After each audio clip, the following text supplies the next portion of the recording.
I don't know if y'all smell. Do y'all smell that? I smell something here. Oh, that's what I smell. Hey, it's Tuesday night, so y'all already know what it is. It's your AFN Heavy Hitters Tuesday. But before I do that, hi, ladies and gentlemen, boys and girls, children of all ages, let me go ahead and introduce your boy, the sixth man, KStylzz, aka the nose tackle. Stage left, as y'all already know, the mad scientist, the great one himself, Mad Mike Sports. And down here at the bottom, if y'all don't know by now, this is the minister, Jew Talk Sports. What's going on, fellas? What is going on, fellas? I'm good. I mean, besides become something new, I swear every day is something. I'm something new. Today I was called a rich McKay fan, so that's the first I've ever. That's the first. Like, damn, how the hell you go from Matt Ryan stan? I'm an Arthur Smith stan. I hate Julio. I got bad energy towards Calvin Ridley. Mike Smith, you shouldn't be calling Mike Smith, but Mike Davis, you shouldn't be calling Mike Davis. I swear every day I'm something. So hey, well, before you get another nickname after this show, let's go ahead. You know we got to do the right thing here, and that is the real roll call. If y'all don't know what that means, that is our pre-show shout outs. We can't get everybody, but we're gonna get a few of y'all, and we're gonna start off with Joseph Thornton. We got J Dog in the building. We got Noah Tyndale. Make sure y'all show him some love and be on the tune out for his show on Wednesday, which will be tomorrow. We got Brian exclusively on AFN, so please subscribe to AFN. Exactly. Jude, I got a question for you real quick. That just brought me up something. I got a question for you. So what's the word dirty bird coming back? That's a good question. I put you on the spot. I put him on the spot. That's a good question. I really want to wait till after the season, to be honest with you guys, but you know what I'm saying? We might do a pop-up show here and there for the fans. For the fans, you know. I got you. I might do it for the fans, but he put me on the spot, but I think that's gonna be in the off season. I like to do it in the off season, but we'll see how the season play out, and it's all based off of what the fans want at the end of the day. Okay. So if the fans want what's the word dirty bird to come back before the season ends, I'm gonna leave it up to y'all. Look, how about I put it on my community tab? We're gonna vote. Yes, sir. And then I'll let the fans do. I'll let the fans vote on it. And then if they want what's the word dirty bird to come back early, then they might make a premiere. So y'all stay tuned to AFN. Y'all stay tuned. Hey, exactly. Hey, I think the people been wanting it. Hell, I think they might be wanting Mike to get there and get his solo thing too, so they can go. No, I don't think y'all want that because it be flying air bombs off the top of Jimmy Fox Snooker. Right. No. What we're gonna do is we gonna get Macho Man Ready Severs flying air bombs. We gonna get Pie May of the White Eyebrows clan behind you.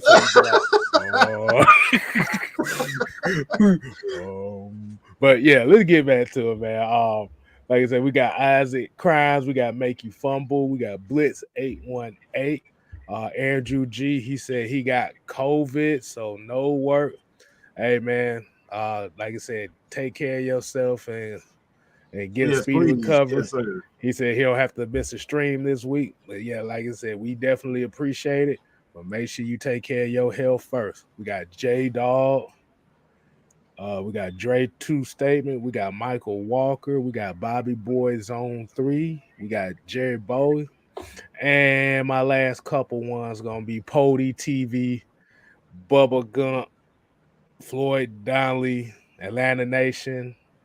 Okay, let's go ahead and get this thing popping, man. Hey, if I haven't got to your name, we see you in here. We shout you out a little bit later. Just keep leaving your comments in here for us.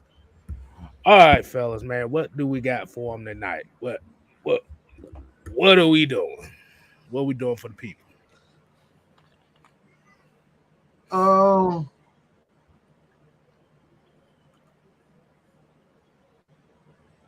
mean, I got two things that I want to start off with before we get to the key. I kind of said it already. Y'all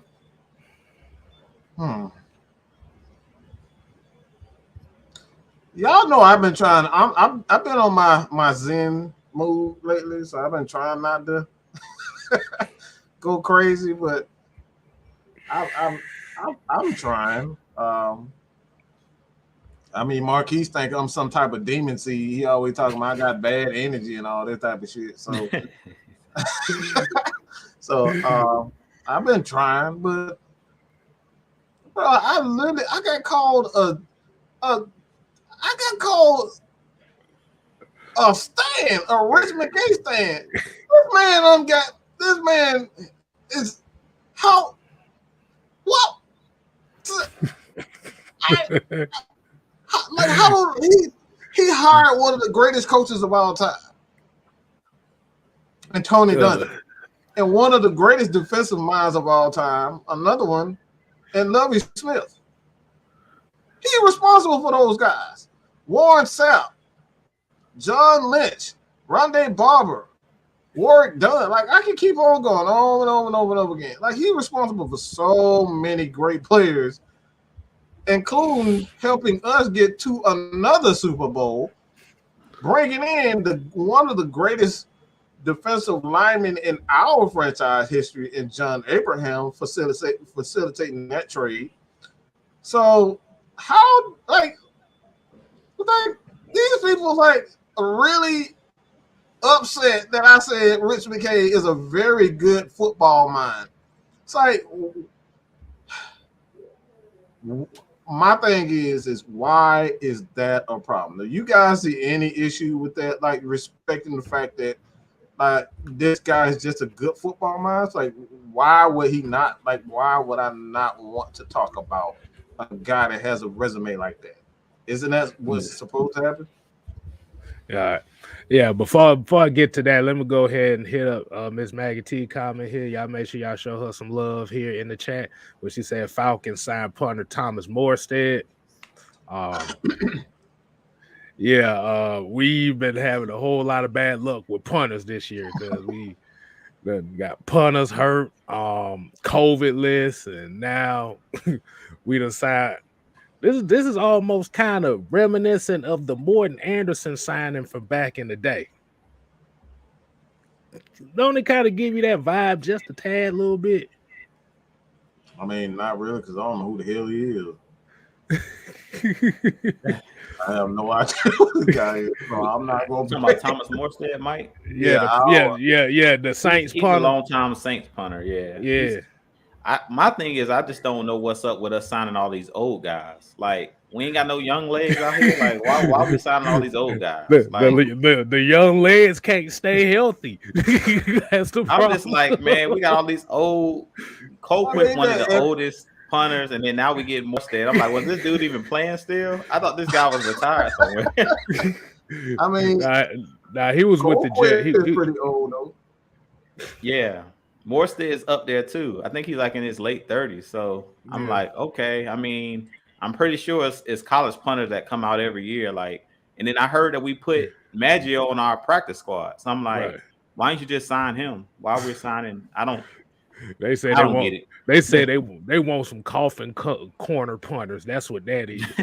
That's really what it comes down to. If a lot of people don't know what coffin corner means, it's guys that like to punt it in the corners so you don't get no damn returns.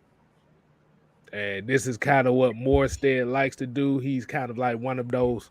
And like I said, there's not really a lot of punters that do this like that anymore because everybody just trying to boom it downfield. You either got coffin corner punters or you got hang time punters. Just so guys don't get a chance to return them. We're going to find out. That's true. It is going to be weird. As long as he don't go out there and pull nothing, and then we end up having to have Young Wei Koo punting. Like we did that one game where we didn't have no punter. Right. Young Wei Koo was out there doing both jobs. So. Right. All right.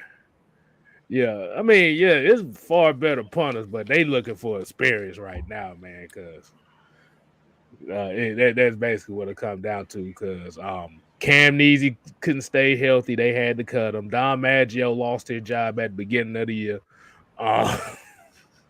So, but I just wanted to get that out the way. But okay, so getting back to what Mike was saying, I let you go ahead and hit this about the Rich McKay stand comment. What do you feel about what Mike said on that? And is Rich McKay a good football mind? Yeah, I seen a comment go past KStylzz. I don't know who put the comment in. They were saying that Rich McKay possibly being the next GM or commissioner or whatever the league. Yeah. So, I mean, I always believe in guys that's been around, that got experience, and that have proven themselves. And Rich McKay is one of those proven guys. Like the Buccaneers have 2 Super Bowls, and he was the architect of the first Super Bowl. Mike talked about it. The Warren Sapps, the John Lynches, all of those guys are the Derek Brooks of the world. Rondé Barber, people forget Warwick Dunn was a Tampa Bay Buccaneer before he was a Falcon. Mike Allstott, like he was responsible for building the architect of building that team, and he was kind of a trailblazer for bringing in a black head coach in Tony Dungy, giving him the opportunity, because we all know that team that won the Super Bowl, even though John Gruden eventually won that Super Bowl, that was Tony Dungy's team. We all know that he took Tony Dungy's team pretty much.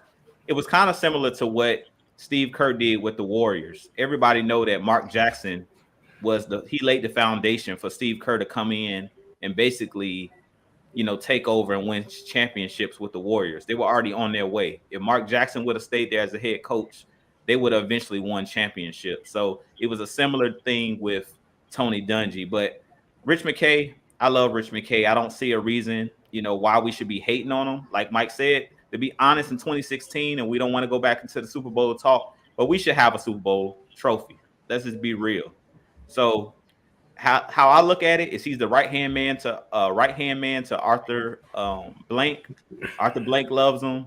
He's a businessman, and also he's a part of the rules committee. He's pretty much on all the committees in the higher-ups in the NFL. So that should just tell you something. If you're a part of all these rules committees, you're close with the current commissioner. Like, this dude is that dude. He was there with the help when we built the new stadium. He's just been great. Like, this dude's been in the league. He has experience. So he's definitely not the problem. And I really don't feel like Rich McKay has a huge ego. Like, for him to bring in Terry Fontenot, that kind of shows that he doesn't have an ego, because he could have easily said when they got rid of TD and Dan Quinn that he was just going to take over. Like, look, I can do this myself. Yeah. Just let me be the GM. I'm not hiring nobody. I'm going to run the books. I'm going to do everything. Because if he was able to facilitate us building that new stadium, $1 billion stadium, he can do the books. You know what I'm saying? And to be honest, Terry Fontenot is a first-time GM. So believe it or not, Rich McKay is kind of still overseeing everything that's going on in the front office. Even though Terry Fontenot is running things, Rich McKay, he kind of has to get the okay through Rich McKay. So Rich McKay is kind of working with him to get him to that level. Because as we always say, there's levels to this GM, being a GM. So Rich McKay, to me, is one of the best GMs of all time, and one of the best front office guys of all time. So I don't see the problem with why we should be attacking him. At the end of the day, these players, these coaches, we got to just be responsible for their own actions at the end of the day. Rich McKay has given, even when Dan Quinn was here, he gave him enough weapons. We know how potent our offense, we knew how potent our defense. Like signing guys like Dwight Freeney, bringing him in 2016 was huge. Mike talked about John Abraham, like guys that are unsung heroes, like Courtney Upshaw that was on that team. Guys like Brooks Reed that was on that team that were kind of like unsung heroes, guys who would bring off the bench that were veteran guys, but they were great pass rushers or great leaders in the locker room. Like Rich McKay understands how to build a winning franchise at the end of the day. Before he went to the Buccaneers, we know how bad the Buccaneers franchise was and organization was. And we know how bad the Falcons organization was. Let's be real. Prior to him coming here, we know how bad the organization has been. Like, I don't know if you guys got to check it out, but Mike was on Twitter, and we had opened up a space where they were just talking about, the hate that we get as Atlanta Falcons, the fans, how much hate we have for the team, and how much hate we just have for players, the GMs, all of the different, people in the organization.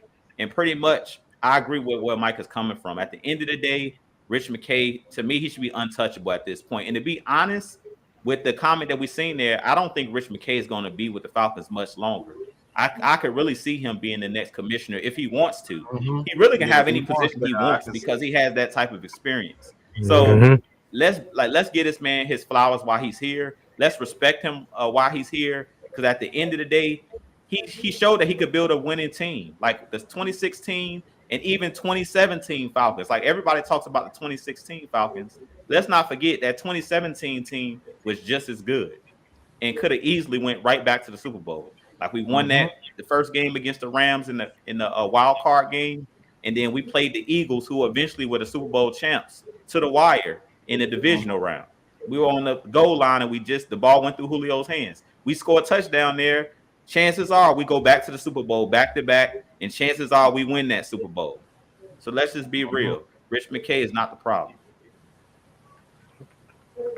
Yeah, at the end of the damn day, it's the coaches and the players that decide if the team wants to win or not. Exactly.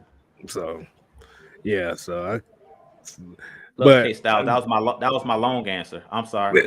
No. You good? You good? Sometimes you got to keep it. You got to keep it simple. Sometimes. Keep it 100. That's how I say it, man. At the end of the day, it's like Rich McKay. You can say yes, he's the right hand man to Arthur Blank. And you may say he can put a bug in somebody's ear, but at the end of the day, it's the GM's job and the coach's job to put the team together. I just thought about something. If he becomes the commissioner, you can only imagine how so many people will really hate the Falcons because he's a former team president, turned commissioner. Yo, y'all think they hate us now, boy? Woo-wee. Oh my goodness, that would be nasty. Like I said, they really don't give us a lot of credit, and then you have one of our guys, turn commissioner. Yeah, that'd be something else. But like you son of a bitch, how dare y'all? Right. But yeah, but going from what Mike's comment from what he was saying about being called a Rich McKay stand, that's basically just cover up talk for saying, why do you still watch this team? Why do you still like this team? That's pretty much what they really saying. So it's just coming up with every new thing, like either you a Rich McKay stand, or you a Matt Ryan lover, or you a Julio hater, you a Mike Davis hater. Like, damn. Well, but you might well just say, shoot, I don't like what you saying because you like the damn Falcons. Just say that. That's what it seems like. It ain't what it seems like. That's what it is. I was gonna get that much hate for. Like he's an executive. Like y'all hate executives. That's like look. That's a new one. That's like that. Look, that's like saying you hate AFN. but we are no reporters to the damn team. Like, shit, I ain't got nothing to do with it. Exactly. But get some of these comments. Hey, J Rock for Life is in the chat here. Like I said, y'all make sure y'all show him some love. We got Popcorn Movie Games. That's one of the homies right there. We probably gonna definitely get him back on the show here pretty soon. But now we can't talk about the draft right now, but we still got 7 games to go in this season before we get into the draft. Yeah, we got a protocol over here. We only talk about the draft when that last game hit. Exactly. We send all the comments, all the questions. Yeah, that's what we doing all in during the off season. And Ultra Shao 97 here says Thomas Jerkoff is the reason why we're in this situation. At the end of the day, that's what it. Clear one thing up. Go ahead, my bad. No, I was gonna say. I was just gonna say at the end of the day, like I said, the GM is closest to the coach.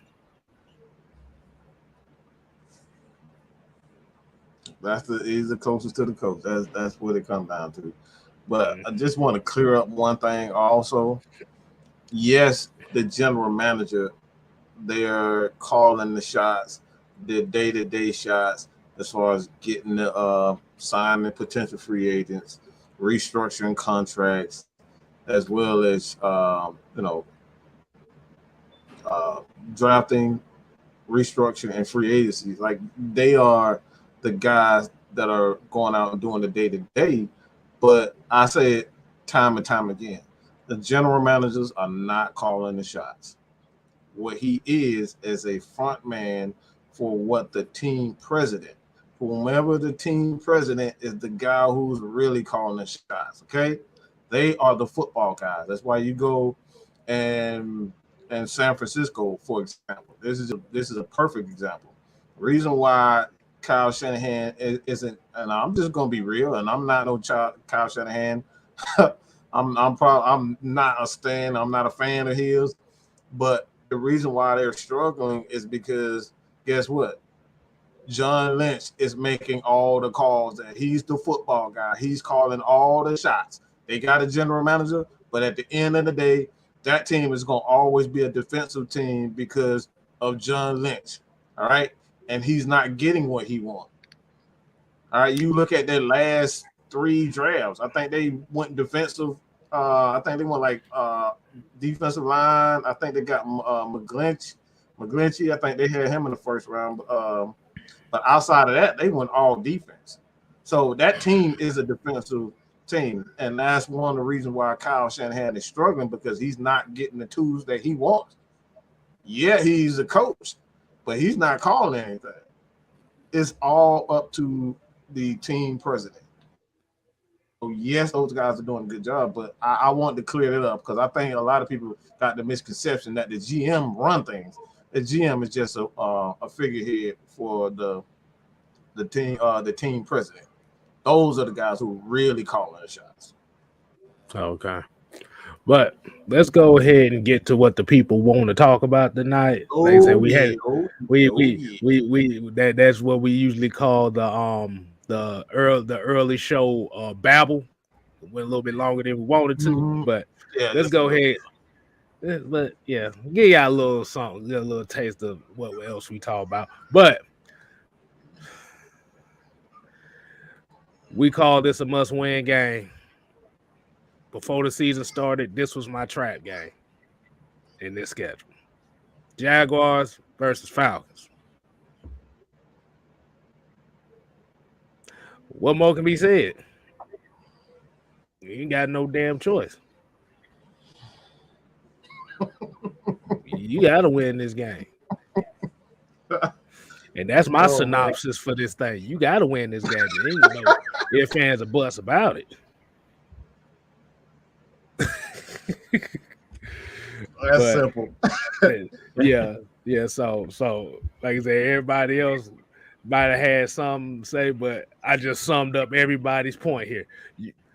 Falcons ain't got no goddamn choice but to win this game. I ain't mean to cuss like that, but I'm just saying. So y'all want to go ahead and get to these 3 keys on what the Falcons need to do. We gonna go ahead. We're gonna let the minister bless us with his 3 keys for this game. So I kind of been chilling this week. Last week I didn't do no videos. So I know everybody was like, "What's going on?" I just sat back. Watched watched the games on Sunday. Just sat back. I seen all the stuff on Twitter. As Mike say, I'll drop the eyes in the in the chat, in our group chat and stuff like that. But I just sat back and just watched because I like to stay even keel. That's why they called me before it was the minister. It was a calm before the storm because I'm the level-headed one. I'm like Matt Ryan. When you see Matt Ryan in his when he's do his press conferences, it's always never too high, never too low. Like he said, it's never as good as it you think it is. It's never as bad as you think it is. So this Falcons team, KStylzz said it best. Just win, baby. Like, this is a game that you have to go out and win. I mean, you done got embarrassed 2 weeks in a row. I mean, you got receivers running into each other. You done got your tail whipped at home. You didn't even score a touchdown, and that was the first time that happened. I think they said since the 1988 season when you got shut out at home. Yeah. So, I mean, you have nothing to lose going in this game. Like KStylzz said, that this is kind of a trap game. I really don't feel like it's a trap game. I know he said early going into the season, he's seen it as a trap game, and I did as well. But now with the Falcons getting demolished the last 2 weeks, you go into this game almost on even playing field, on an even playing level, because nobody is looking at the Falcons as world beaters anymore. You come out of, beating New Orleans, and then you lose to the Cowboys, get blown out. Then you get blown out against the Patriots. If those were 2 wins, or maybe you win one of those games, maybe the ESPNs of the world and the Fox Sports ones of the world give you a little credit. But at this point, everybody pretty much has dug our grave for this season. That's the reason why Popcorn and Movies is already saying, like, let's just go ahead and talk about the draft, because pretty much everybody has thrown dirt on the Falcons at this point. So, I mean, my 3 keys. I'll give my 3 keys, but at the end of the day, it's going to be real simple. First key to victory is we can't have the penalties.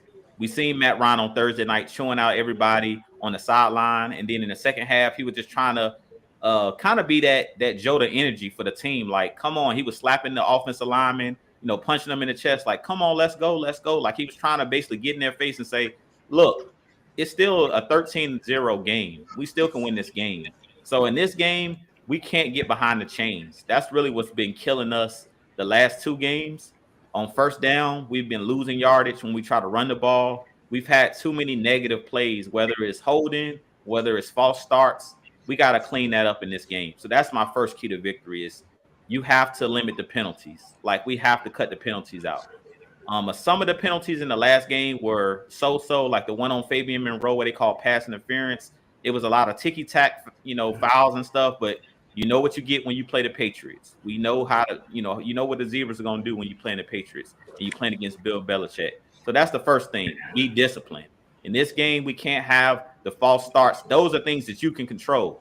So in this game, clean up the penalties. We hadn't seen it since week 1, as far as all of those penalties we saw in this last game. So that's my first thing. The second key to victory in this game, and we've been saying it since last season. I've been saying it since last season, and it's run the football.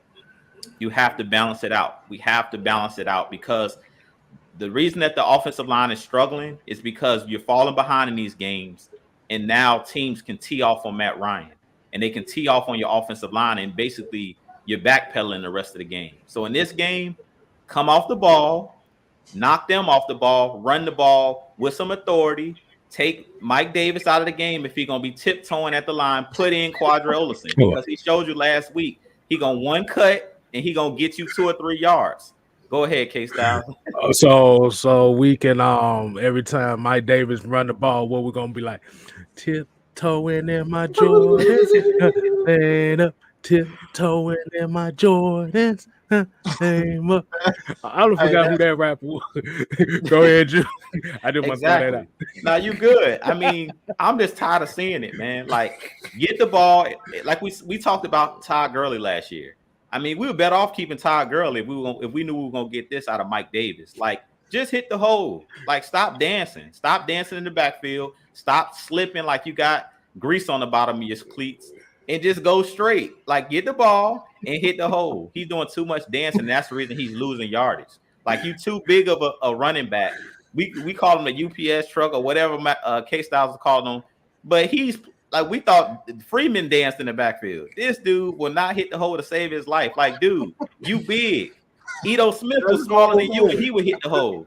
Like, just hit the hole. Like, you're going to get a yard if you would just hit the hole. He getting 2 and 3 yards because he's dancing behind the line. Stop looking for the hole. Just run where the hole supposed to be. Just fall forward. We seen in this last game, Quadre ran the ball well because he just one cut and he was north and south, and he would get yardage. That's what we need in this game. And for Arthur Smith and that coaching staff, I know you guys paid Mike Davis to be the bell cow, to be that guy, but he's not stepping up. So it's time for us to see what we got. We got a Caleb Huntley. He's another guy that'll go north and south. So if Mike Davis is not going to do what we asking him to do in this power running system, take him out of the game. But you got to get back to balancing it out. So that's my second key to victory. Third key to victory in this game is the defense. Turnovers. Whoever win the turnover battle and win the field position battle, because the Patriots kicked our tail in all 3 phases, but the biggest phase they kicked our tail in was special teams. And that's something that KStylzz is really big on, is the special teams. If you notice in that game, they pinned us within our 5-yard line a couple times. Like, we would just pin deep, like, well, we really couldn't do anything, like field position wise. The only time we got good field position was when AJ Terrell got that interception. So in this game, we're going to need somebody to be that spark plug. I'm hoping that Jalen Hawkins can come back, because it seems like he was that good luck charm on the defense. Other than AJ Terrell, you know, quarterbacks were not afraid to throw at Hawkins, and he was coming down with interceptions. And then, God forbid, he went down with an injury. And ever since then, it seemed like we kind of been snake bitten. So I really want to see if Hawkins comes back in this game. He's been a guy who gets turnovers, but we're going to need guys to step up in this game. It's no excuse. You're playing against a rookie quarterback in Sunshine. You know, Lawrence is going to throw that ball. He's not afraid to throw the ball in traffic. So you're going to have numerous chances of getting interceptions in this game. I believe Trevor Lawrence has thrown 9 interceptions so far this season. So he's going to put the ball in harm's way because he's a gunslinger. So in this game, this is going to be your chance. The Eric Harris's that's dropped a couple picks this season, the Fabian Monroe, because he's been the guy that's being targeted a lot. This is going to be his game where he has a chance to come down with an interception. I don't know if he'll try AJ Terrell. If he does, AJ Terrell may come down with his second interception of the season. But to be honest, I think in this game that the defense comes away with a defensive touchdown. That's going to be like my surprise of the game, or the X factor. I thought last week that AJ Terrell was about to take that thing to the house, but I think in this game, one of these guys are going to take it to the house, either on the strip sack fumble where they're going to scoop and score, or it's going to be an interception return for a touchdown in this game. But those are my 3 keys. The defense, they've been playing solid already, but if you can win the turnover battle, put Matt Ryan on the short field so we can try to double up on the points in the red zone, because Matt Ryan and this offense, yeah, they've been struggling, but they have had terrible field position. Like, our special teams hasn't helped, and our defense, for the most part, haven't really got many turnovers. So teams have been punting that ball within our 20-yard line pretty much the whole season. So we have to do something on the defensive side or in the special teams as far as a return to help this offense out. And those would be my 3 keys. I think I'll go next on this one. And when I was talking about tiptoeing in my Jordans, I think I might have found a new song for Mike Davis. I don't know if anybody listened to George Michael, but I think Mike Davis be listening to "Wake Me Up Before You Go" before every game, because that's why his ass be dancing in the backfield. So but a little dry humor. But first key I had to say, man, is whatever the hell mentality y'all had the last 2 games, y'all need to chuck that shit to the side and get serious. At the end of the day, this like I said, these last 2 games that we've seen, and it kind of goes into what you was talking about as far as the penalties. It's all mental. Who is going to bring these guys out of this mental state and go ahead and start playing for real?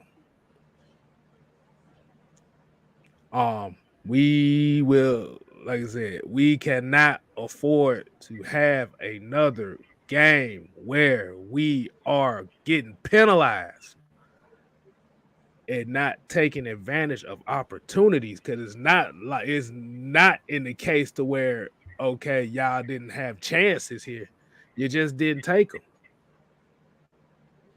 That's my first key. The second key I got to do is, it looks like Cordero Patterson might be back for this game. Take the ball out of Mike Davis's hand right now, because he's shown absolutely nothing with it. Like I said, I've hyped him up too this season. I was expecting a lot more, but it might get to a point where you're going to have to start taking away some of his carries, because he is not really producing. Like I said, even if it's like a two-headed backfield or something like that, he's not really producing as far as setting a tone. Like Cordero Patterson is setting a tone. Like I said, it's not in the physicality, but it's more so of setting a tone for big plays. That's what Mike Davis was brought here for. He was supposed to be the tone setter for physicality. And this is why you haven't really seen that physicality on the offensive side of the ball, because the guy that was brought here to be physical isn't physical right now. So I would take, that'd be my second key. Get the other running backs involved a little bit more and use them as tone setters. Like you said, you saw Quadri Olsen run well against New England. Even though looking at the depth chart, he's not even the third running back on the depth chart right now, which is a damn shame. But, and my third key is I'm going to have to go with is, bruh, defense, you just better make sure you tackle. You got to make sure you tackle. You got to make sure you get off the field on third down, because right now we're going to need this defense to – wait a minute. That's weird. That ain't never happened. That ain't never happened. Wait a minute. Oh, what did they do to the minister? But going to the third key, like I said, defense is going to have to be the tone setters for this team right now, as far as when you get an opportunity to get those interceptions and them turnovers, you have to capitalize on them. Eric Harris. Tyler Davison. Hold on. Deron Harmon. Y'all the veteran. Y'all supposed to be the veterans as well as Debo and Foyer. They're doing what they can, but we need guys to step up and make plays. Give the offense the confidence by making those plays on defense. That's all I gotta say. Mike, what you got for him? Well, I'm gonna keep the same energy I have had all week. And I'm just gonna say this. We gotta chill on this offensive line. Gotta relax, man. These guys are still young, with the exception of Josh Andrews and Jake Matthews. This team is filled with the young guys. This is why Matt Gano was so key to this offensive line, because he's another veteran guy to teach these guys. He's another ear, because a lot of these guys have never seen most of the defenders out here. Most of these guys have never seen these types of schemes in the NFL. This is not college. I need y'all to get that through y'all head, fans. This is not college.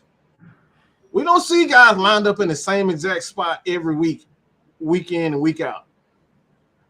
You wonder why Georgia why they so dominant on the defensive side of the ball? Because you never know where them son of guns going to be coming from. You have no idea what Jordan Davis is going to be. Georgia does this thing where they'll shift out of the blue. Just you don't know when they're going to shift. You don't know if they're coming with the blitz. You have no idea. That's why Georgia is so great defensively, because you have no idea at any given time. It gives colleges, especially the small colleges, they're not ready for that type. And it's the same thing for young linemen and young players, not just young linemen, but a lot of these guys, a lot of these linemen have never, ever went up against an Ndamukong Suh. So when you got an Ndamukong Suh and you see what Fletcher Cox did with Jalen Mayfield, his first game, man, he baptized that dude. And then he saw, you know what I'm saying? He saw another. He got to see what greatness was in the NFL, what elite talent is, and then from that point he can, he can change. He can kind of get the experience of what it is.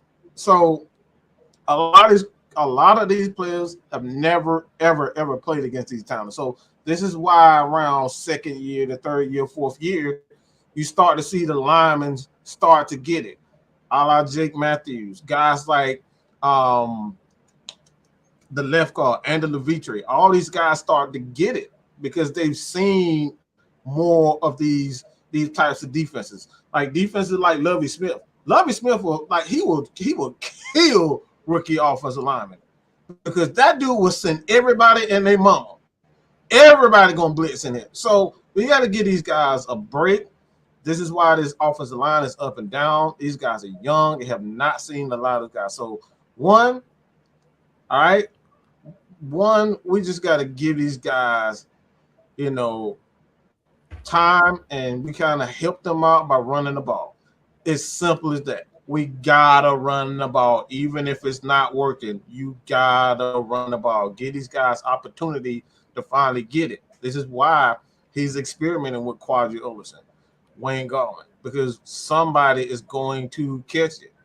Somebody gonna catch fire, and that's the reason why you can't just abandon the run because it doesn't work.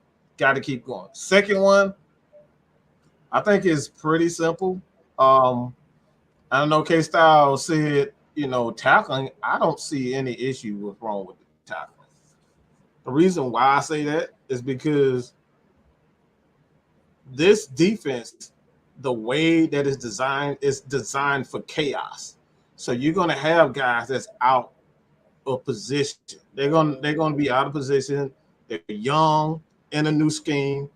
And Debo, he's already a small guy. Foye, these guys are fast. And when you going that fast and you're going up against, some of these running backs, these guys, they what, 5'8", 220, 230, 240. These are not small guys. So my thing is, it's not that they have to wrap up. The Falcons got to do a better job of gang tackling. I'm not saying the gang tackling. That's what made great defenses great. Yeah, you might get past one guy, but guess what? Ray Lewis gonna be there. Ed Hartwell gonna be there. You know what I'm saying? Like Falcons got to do a better job of gang tackling. They're too slow, and guys aren't doing their job. And that's the third one. All right, do your damn job. That's it. The reason why these guys, and I've heard Arthur say this, I've heard Dean P say this.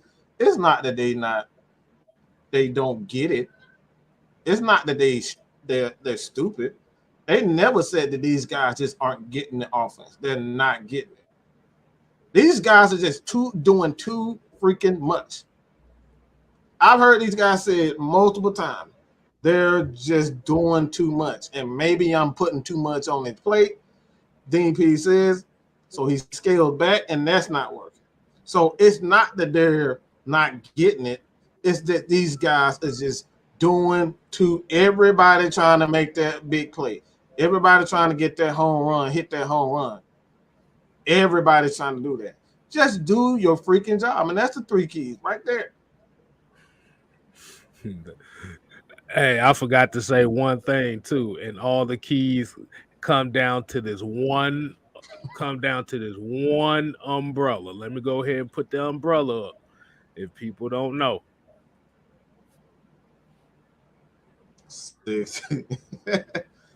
pretty much.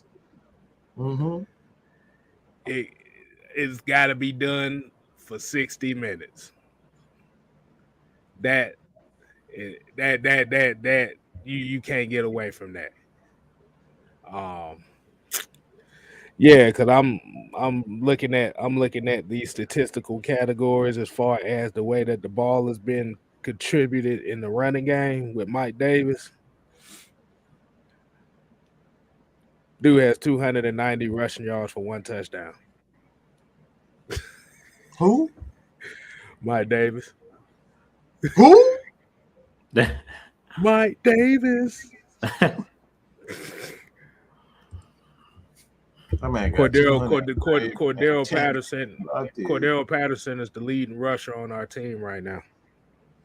And 10 games, 11 games, this dude got 200. What the?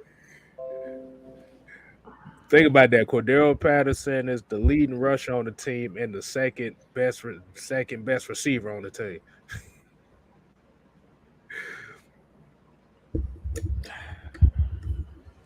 That looks pretty bad, don't it? So you see why I'm saying that the offensive line is okay. They will be fine, but it's our skill players that's not making plays. Okay. Way too much pressure on this offensive line, and they're young. This is why guys like Mike Davis need to step up. This is the reason why I'm so angry with guys like Calvin Ridley. Is because this offensive line is already young, and then you putting even more pressure on these guys by not performing. Y'all gotta perform, bro. Everybody saying they can't pass by, but we've shown that they can. But when you got guys that aren't consistently doing their job, guess what? It makes it more difficult. Now you got to put a guy in Caleb McGarry who isn't a guy that necessarily is great in pass protection. He's okay, but you putting him in pass protection even more because Mike Davis cannot get more than 1 freaking yard in a game. This man it's been at least 3 to 4 games this year where I've seen with my own 2 eyes 14 carries for 13 yards. At the very least 3 games. I'll say at the very least 2 games. I've seen that from him. And we're talking about Caleb McGarry. We're talking about Chris Nitstrom and Mike and Hennessy. This is why they suck. You put too much pressure on these guys. How the hell can you be a good offensive lineman and you constantly going backwards? We had the same thing we said last year. This is the reason why he doesn't want to.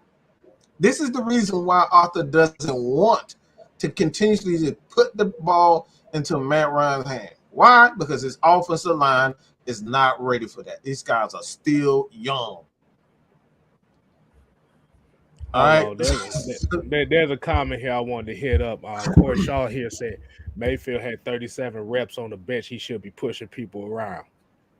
Weight strength, playing strength. 2 totally different things. You can push weight. You can push weight all you can, but when you on that field, it's all about your technique. Technique, bro. And if your technique is off, you could be the strongest guy out there. It won't mean a damn thing. Anybody remember Tony what was it? Was it Tony Mandarich? Mm-hmm. Tony Mandarich, yep. The left tackle.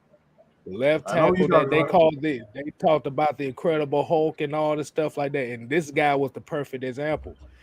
He did everything you wanted in the combine as far as bench pressing. He was an all-world tackle.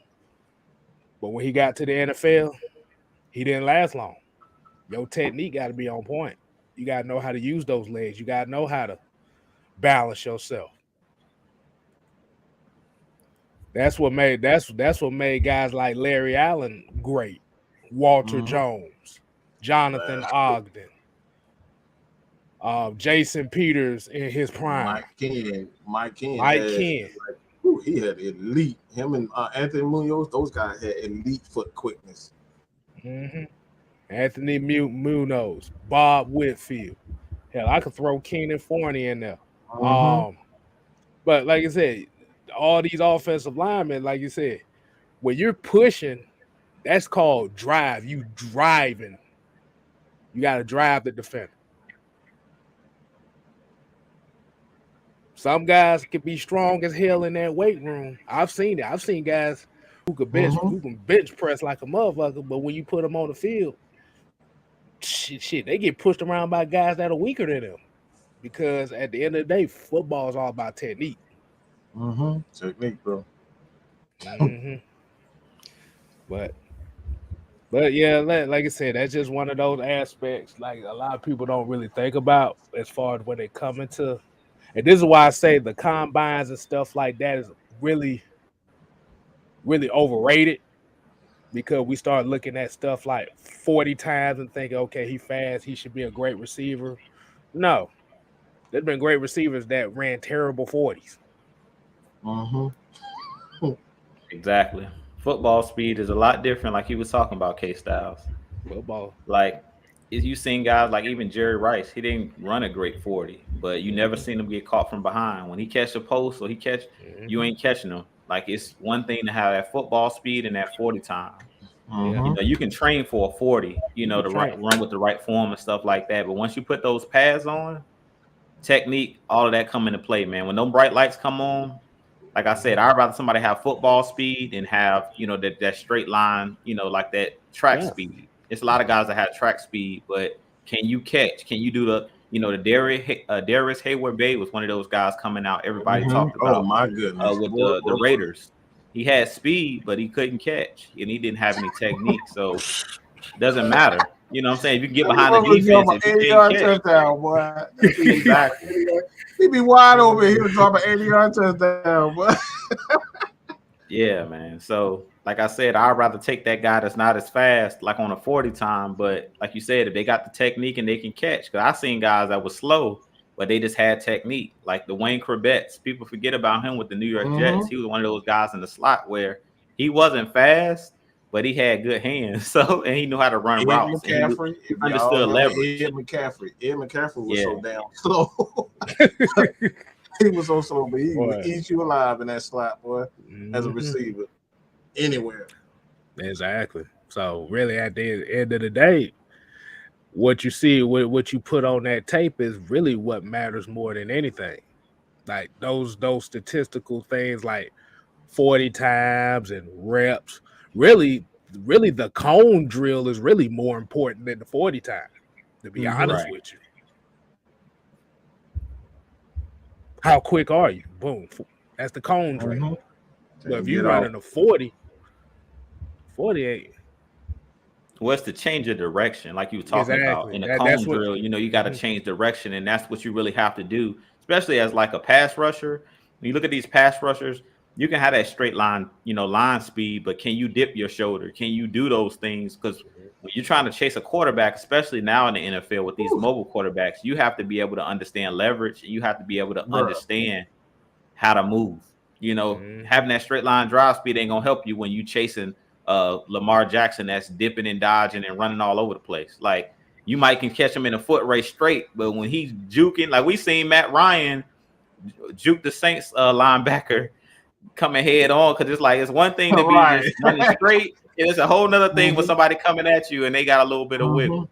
Because we know that Matt Ryan is not the most fleet of foot, but he's been making a lot of guys look bad. Right. But yeah, like I said, so at the end of the day, man,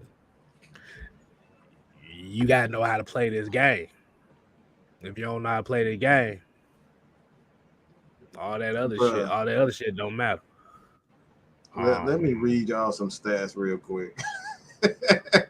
This man, Ed McCaffrey, went a 4.69, and this dude had over 500 receptions in his career. Just think about that for a second. He was not a tight end. He was not tight end. He was a wide receiver.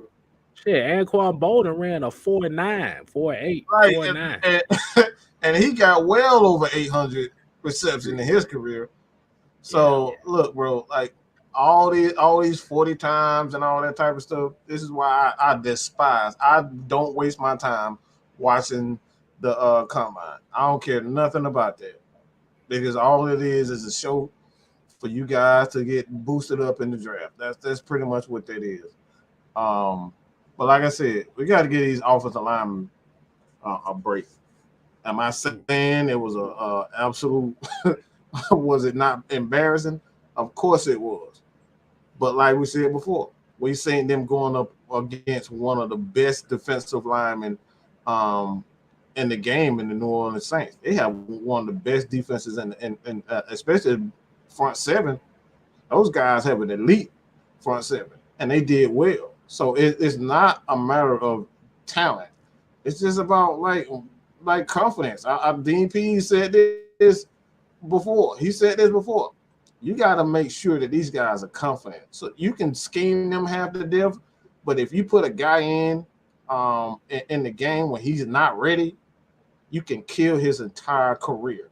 And that's not what they try to do. So this is why you see guys like Frank Darby.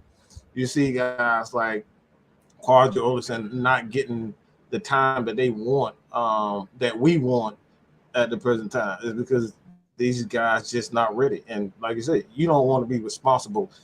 These guys don't want to be held responsible for killing someone's career because they put in a guy when he wasn't ready to play. Right.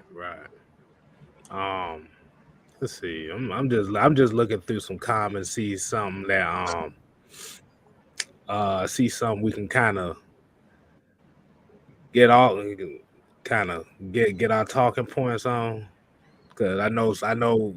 Oh yeah, I know what I'll talk about. There's a lot of these people that are already talking about tanking for draft picks and stuff like that. How do you feel about hearing that? Because, like I said, as bad as the Falcons have played the last two games, we are literally a game away from the last spot in the playoffs. There's only one. They said there's really only maybe two teams that are literally have no chance of even being close to that last playoff spot in their conference. And the Falcons are not one of those teams. Right. So that's why I say I sat back, KStylzz. Like when it comes to the playoffs, I think that the Falcons have a chance. They control their own destiny because we have the Bucs again on our schedule. We have the Saints again on our schedule. We have Carolina. All of those teams, because I believe the Saints right now are in that 7th spot, if I'm not mistaken. 7th spot. Yep. So we play them again. So we beat them again. Say we have the same record. We have the tiebreaker over them. So we control our own destiny. But what I think we need to stop doing, and even me, is when it comes to the playoffs, yeah, I'm watching the playoff race, but we need to take it one game at a time. Because if you look at the league, it's a week-to-week league. It's a reason why Arthur Smith is saying don't get tied up in the day-to-day narratives, week-to-week narratives. Like the Falcons win, we beat the Saints, and it's like we were all on a high, the Falcons have a chance to make the playoffs. Then we lose 2 in a row, and it's like, throw dirt on them. The Falcons are done. Like, their season's over. It's a week-to-week league. Because if you look across the board, I mean, every week, like I said, I waited after we got blown out in that Thursday night massacre. I just sat back. I said, okay, I want to watch and see these other games on Sunday and what's going to happen on Sunday. And you've seen the Washington football team has made upsets. They beat the Panthers on Sunday. They beat the Bucs 2 weeks ago. So it is to show you the Buffalo Bills lost to the Jaguars. I think so. It's just it's up and down. Like if you look across the league, especially so far in the NFC, even in the AFC though, week to week you never know. The Texans beat the Titans on Sunday, who was in the 1 seed. So you don't know from week to week, who's going to win these games. You don't know who's going to be in the playoffs. Right now, it's like 6 teams all fighting for those last 2 playoff spots in the NFC. If you look, everybody's neck and neck. Like either you got 4 or 5 wins. Every team, you got the Vikings that got like 5 wins. You got the Saints. You got the Panthers. All of those teams are right there. You got the Falcons. So we don't know. So that's why we just need to wait and see. We always say wait and see on here. Just wait and see because we don't really know. This Falcons team, we get a couple players back like the CPs. We don't know if Calvin Ridley is going to come back. I don't know how bad of an injury Hayden Hurst had. I heard it was an ankle.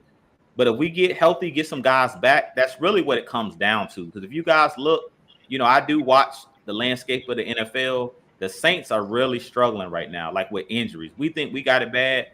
Michael Thomas is out the rest of the season. Alvin Kamara is out.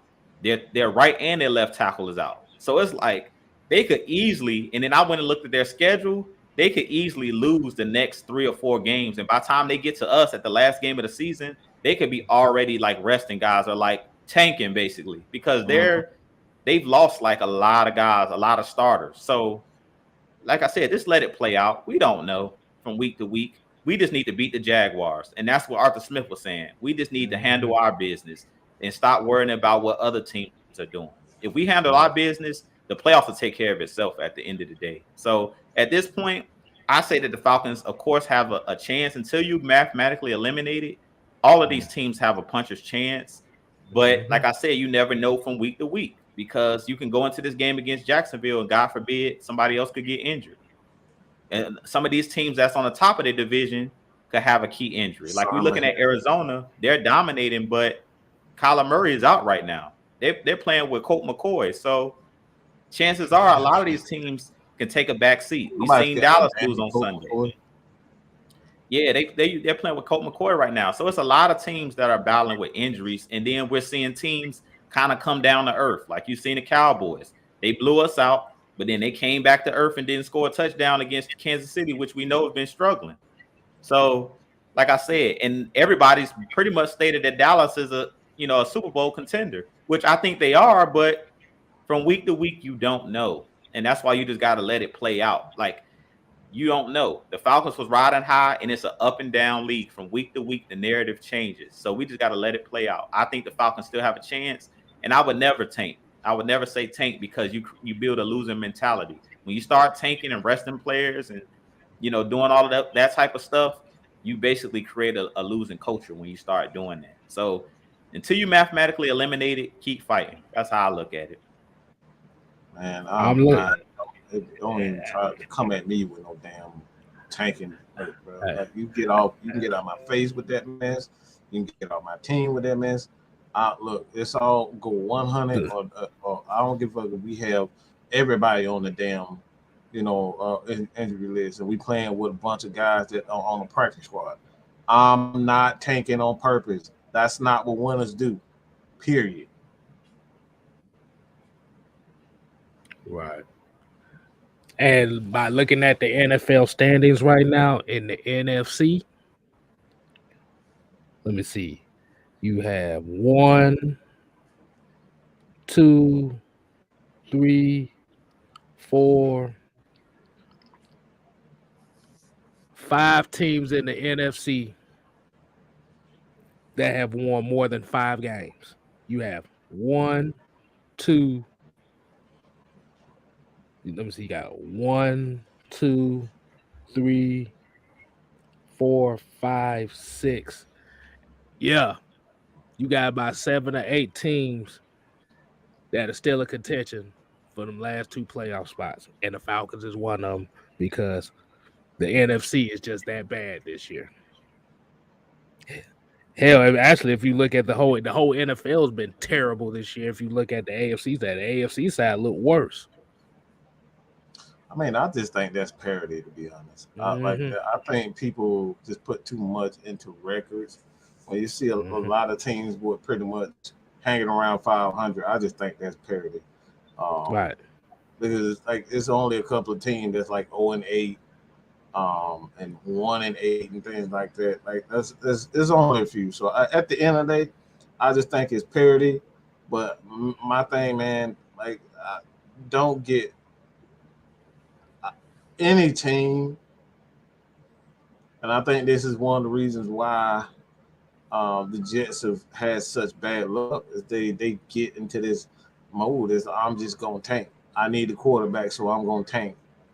So they create that loser mentality. We need to know another Joe Namath. We need it no. Build a team, do what you have to do to compete, and then you'll get out of the basement. But you'll never get out of the basement with that mentality. I'm tanked because I don't have a quarterback. And the thing about it is, if I'm going to build a team, I'm going to build a team the right way. Because you don't want to draft a quarterback. And this is the one thing I say, and we've been harping about it even before the draft, this past draft. I don't want to bring a young quarterback into a situation to where literally, if he got in the game, he's gonna get murdered out here. Or be put in a situation to where it's just not gonna look good for him. I mean, because like I said, by looking at some of these news, and this is not Falcon related, and I know my homeboy probably won't appreciate me talking about his team because I don't normally do it, but they already talk about the Giants need to get rid of Daniel Jones. Do you see the team they built for him? No offensive line, no consistent weapons, defense okay. I mean, even though he does turn the ball over a lot, he turns the ball over. Man, can you name a receiver he got? I'm sure they okay. Besides Kenny Galloway, that's it. Yeah, they just got a bunch of. They just try to bring in a bunch of weapons, but like you said, they didn't build their team the right way. That's the problem. They just didn't build their team the right way. Right. It was a lot of tanking and stuff like that, and losing, and then trying to pay big name free agents.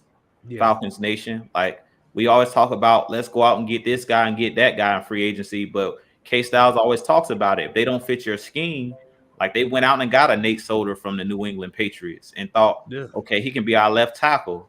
Well, he ended up, not being the guy to fix their offensive line, so they had to move him to right tackle, and he still sucked. So it's like, it's one thing to play for the Patriots and that organization under those coaches in a certain system, but to be put on another team where you don't fit that scheme, you know what I'm saying? And that they paid a lot of big name free agents. Like you said, Kenny Galladay, they drafted the kid, Kadarius Toney from Florida at wide receiver. They've had weapons. It's just inconsistency. And I really think it's coaching. With them, it's really coaching. I don't like their coach. And they're forever firing the coaches as well. They don't give their chance. Like, didn't they just fire Jason Garrett, their offensive coordinator, today? Who the hell signed the damn special teamers to be your damn? What's wrong with y'all? Yeah, and y'all wondering why the offense suck. I mean, like I said, the coaches is one thing, but like I said, you got to think the Giants had the worst offensive line in the NFL for the last 3 or 4 seasons and didn't address none of that. Yeah, you literally built your entire offense on a running back that can't stay healthy right now. Yeah. Well, the reason I say coaching KStylzz is because when they had Tom Coughlin there, as much as people don't like Tom Coughlin because he's kind of an old school type of head coach, that's when they were actually winning Super Bowls and when they were actually doing something. Investing in the trenches. If you don't invest in the trenches, I don't know how many times we've said that before, but if you don't invest in the trenches, you don't build outwards. All right, you gotta start from within and go out. Like, that's how you get, and that's the problem. The Falcons built the defensive wrong. They spent money on the secondary once they had Vic Beasley, and they just stopped. Once they had Vic Beasley, he had his a pretty good first 2 years, but they just stopped, and that's the problem. You don't once you get a guy, you don't stop building, you continue to build. And what the Falcons did again, we saw it. We got Dion, we got Keanu, and we just and Robert off like a lot of those guys. It's just like are they okay? They're okay, but at the end of the day, you got to continue to build in the trenches. If you don't build an offensive line, build a defensive line, and you got to have a solid running game, a solid running back to go with it. Not going to be successful. You're not going to make those big time. You're not going to make those big time run playoffs. Got to be able to run the ball and stop the run at the end of the day. And think about it like this. Look how Cleveland built their team. Look at their team. Oh, they screwed it up. They screwed it up for the first after they got Baker Mayfield. They got Baker Mayfield. They got all those wide receivers. Like, damn, this shit ain't working. And then they was like, okay, we need to go back to the basics. And what did they do, KStylzz? They built the offensive line. They got them a run. They got them a couple running backs. They built the defense. And now we talking about the Cleveland Browns every year as a playoff team every year because they got the offensive line and they're keeping the offensive line. Nick Chubb looks like the steal of the draft that he got drafted in. Mm-hmm. You look at the defense, you literally got playmakers at every level. This is what we talking about, building a team. And a lot of the people that were saying about the Falcons and why they didn't draft a quarterback and why they're mad about it is that because they're saying if Matt Ryan got hurt, who would you put in there? Do you see how this team is? Do you want your rookie quarterback to get murdered out here behind this team? Mm-hmm. Exactly. And do you really want to mess up his confidence? And that's what we talked about. Like, I don't know if you guys really paid attention to it because I know Shannon Sharp said he watched the game with the sound, the sound off. Mm-hmm. But I leave the sound up because I want to hear what them guys are saying. And Troy Aikman was, singing Matt Ryan's praises the whole game. He's like, man, Matt Ryan's taking a beating. He talked about how high of a QB rating that Matt Ryan had during the Super Bowl.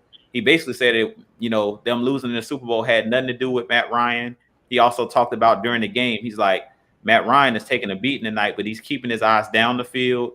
I mean, he's doing everything he can to win this game, but the line is just not holding up, at the end of the day. So Matt Ryan is one of those guys, his confidence is not going to be shaken because he's been an MVP of the league. He's been to the Super Bowl. He knows he's one of the elite quarterbacks in the game. But if you bring in a guy, a rookie, Justin Fields, whoever you want to name, even Mac Jones, we seen on that Thursday night game, Mac Jones is even at this point still, to me, a one-read quarterback. Like if you seen on Dean Pease, when he brought those blitzes, he was destroying Mac Jones. When once he figured out that Mac Jones was really just looking at his first read, and he started sending Eric Harris, he started sending Darren Hall on those cat blitzes, it was nothing that Mac Jones could do. It's a reason why, if you go look at Mac Jones' stats in that game, he was not throwing the ball more than 15 yards down the field. Everything was running the ball. Everything was don't turn the ball over. When he tried to take a shot down the field, what happened? Interception, AJ Terrell. So that pretty much goes to show you right there. Like these rookie quarterbacks, you have to build everything around them. And New England's the perfect team, KStylzz, of what you're talking about. They built a solid defense. They got a great running game, and they got a good offensive line. So Mac Jones, they were able to drop him right into that situation, and they let go of Cam Newton. They weren't worried about it because they know we've built a Super Bowl ready defense. We have, enough weapons as far as offensive line because we know they definitely start on their offensive line. Because if you look at the weapons they got on the outside, they're not great. We all know that Aguilar. We all know that the weapons that they got are not great wide receivers. But if you build a physical team and you build in the trenches where you can protect your quarterback, you don't have to have great wide receivers to win a Super Bowl. New England's proven that year in and year out. They've never had great wide receivers. Baltimore has been doing it with two tight ends, Hayden Hurst and Andrews. They've been doing it for quite some time. So there's a recipe for success. So yeah, like you say, even when we talk about Lamar Jackson in Baltimore, like you said, the team is built on one thing. It's built in the trenches. That's it. Like I said, you don't always have to have a great outside threat. You just have to have a capable outside threat. And I mean, it never hurts to have one, though. It never hurts. But at the end of the day, had the same recipe, even going back to 2000. They didn't have an all-world wide out. They had Shannon Sharp leading it. Yeah, right. Yeah, they had Jamal Lewis running the ball. The offense was averaging 8 points a game, and the defense was averaging fucking 10 points a game. Yeah, man. I mean, we've seen it year in and year out. Like when the playoffs roll around, we know what travels: a running game and a solid defense. If you can stop the run, if you physical and you can run the ball when it gets cold outside, when you have to go up to Lambeau, when you have to go to these, these places, we know what travels. A running game and a good defense travels. We've seen those teams that had those, like you said, those air raid offenses and throw the ball all over the field. But if you go even look at Lamar Jackson's record, his record is crazy with Baltimore. He has one of the best records, and it's because, like you said, it's how they built their team. That running the football and playing great defense, that wins in football because it's about moving another man against his will. It's not always pretty, but it gets the job done. And like I said, just think about how the San Antonio Spurs were in basketball. They was called the boring franchise, but they was winning championships. They had just as many championships in that span of time. Actually, I think they had the most at that time when they won those 5 championships within that span from 97 to 2014. However the hell they did. It ain't always about pleasing the casual person that wants to see the highlight plays and just the pretty football. That was like we said, like we just said, boring football can win you championships. I think boring football wins more championships than pretty football. It does, because the Patriots are boring. The Patriots been boring for years, but they've been winning. because let me use an example. And like I said, I'm gonna use these teams, even though these quarterbacks have won a Super Bowl. Why they only won 1 Super Bowl? Look at Aaron Rodgers. If you look at that Super Bowl team, he played great that game, but it was led by the defense getting turnovers that year, and it was led by the running game, at least getting some pressure off of them. They were the 2016 Falcons. That's why I compare everybody to. Basically, if you got a high-powered offense and you can score, and your defense can get timely turnovers, you can win. But it's hard to sustain winning that way. It's a lot easier to sustain and winning when you can run the ball and when you can play defense. Right. It's hard to sustain a high-powered offense, like being able to throw the ball, and we've seen that when you compare the Peyton Mannings of the world to the Tom Brady's of the world. To me, I put Peyton Manning up there, with the GOATs as quarterback, but you just got to look at the teams, the style that they played. The Patriots was a team that had that running game, that had those Hall of Famers on the defensive side of the ball, multiple Hall of Famers. So it's like Peyton Manning was that flashy, the Colts were a more flashy team, but when it came and it got cold outside, that defense travels, man. That running game travels, and New England always had it, and great coaching, that travels. So, I mean, we've seen it because we know Peyton Manning, compared to Tom Brady, I would take Peyton Manning any day to run my team or be, the face of my franchise. But we see what wins. Having a high-powered, offense over a great defense and a great running game. The great defense and running game kind of won out when it came to, that dynasty that the Patriots was able to build. That's why Peyton Manning had one of the worst playoff records of any quarterback in NFL history for a while, because he could win in the regular season, but when it came to that postseason, he couldn't. The one team that he could never get by, and that was New England. And most of the time when they played New England, it was the first playoff game. And usually it was in Foxborough where it's 20 degrees and snowing. Right, exactly. And I see a lot of people kind of bringing up the air raid offense and the Cardinals, but you need a good coach that understands the offense. Problem with the air raid, the air raid's issue is not in the regular season; it's in the playoffs. That's where you see really where the air raid offenses start struggling, because if you even look at Kansas City's offense, their offense is not really playing that well this year, up to the standards that everybody had for them. Because if you look at what the Falcons did last year and what Tampa Bay did to them last year, They took away the deep ball. They took away that possibility of the deep ball, and they're forcing Patrick Mahomes to use all the first 2 levels of the field, and he wants that big play. It's another thing I wanted to point out too. What you were saying about Arizona, KStylzz, about the air raid offense as well, is you basically open your quarterback up to more injuries. Like we see Kyler Murray injured right now. It's because you all of those dropbacks, your quarterback getting hit. Kyler Murray is not the biggest guy. You know what I'm saying? So you open your quarterback up. Even when Peyton Manning was playing, Tom Brady never took as many hits. It's a reason why Peyton Manning had that neck injury. You know what I'm saying? You open yourself up. The more you pass the ball, the more susceptible your quarterback is to getting injured. I don't care if he's a mobile quarterback. I don't care if he's a quarterback in the pocket. And we should know that from last year watching Matt Ryan get ragdolled the whole season. Like pretty much with him dropping him back 40, 50 times a game, you just allowing teams to tee off on your quarterback. Even if you are being successful, because Peyton Manning, like you said, he was winning a lot of games in the regular season, but he was opened up to a lot more hits as well. Where in Tom Brady's case, you handing that football off, you putting all of that mileage on your running backs. You know what I'm saying? Right. So that's another thing that we gotta take into account as well, is when you don't have that running game, that protects your quarterback. Like a lot of people talk about the offensive line, having a great running game also protects your quarterback, because if he's just handing the ball off, he ain't getting touched.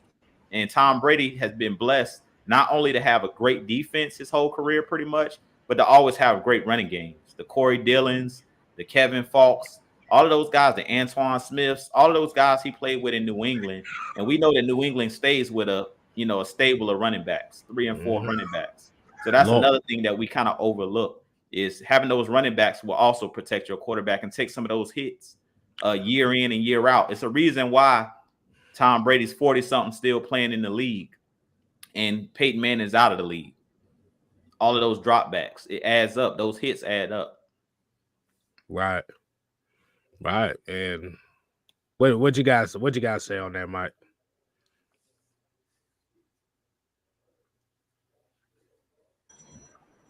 I think he might be froze. Nah.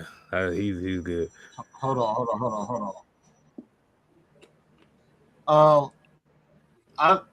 I'm trying to get some information on something, because if this is what I think it is, I'm gonna be real pissed off.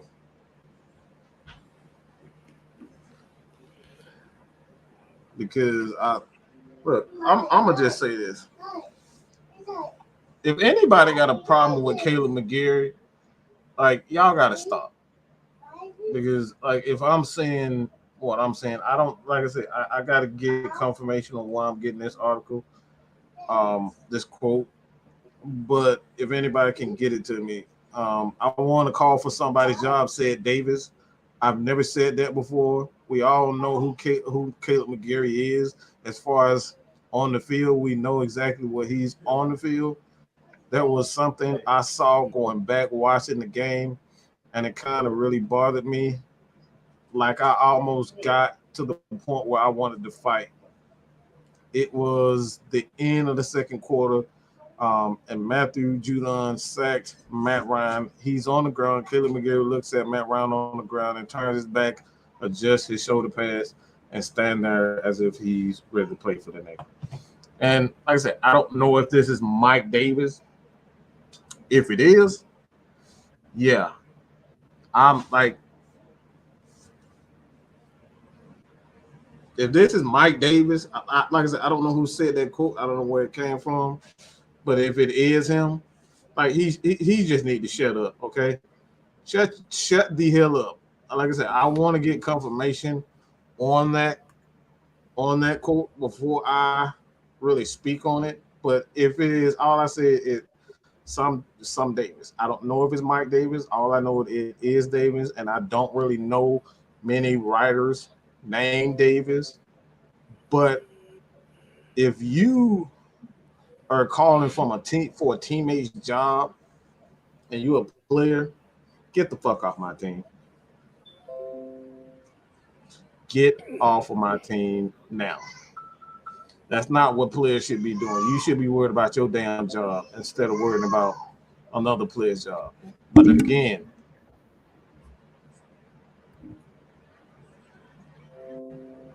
we need to worry about people that is actually starters. You know what I'm saying? Because getting 1 yard a carry, that ain't starters numbers. But again, man, yeah. Like I said, I don't know who it is. I don't think it's Mike Davis. I don't think a player would say anything like that. A lot of people kind of confirming that it wasn't Mike Davis. Yeah, I don't think it's Mike Davis, but even that quote in itself is stupid because we got running backs that can't run for more than 1 yard in the game, and you worried about Caleb McGarry on one play. Just like this is stuff we talking about, reporters. Like let's stop being stupid. Like this is ignorance. You got guys out here who literally can't run for 1 yard out of 15 carries, okay? In the game, this dude literally running less than 1 yard a carry, and you worried about Caleb McGarry not picking up Matt Ryan off on one play. Come on, man. Where's the priorities? Why are we not? These are the things I'm talking about. This man literally, for whatever reason, I don't care. Look,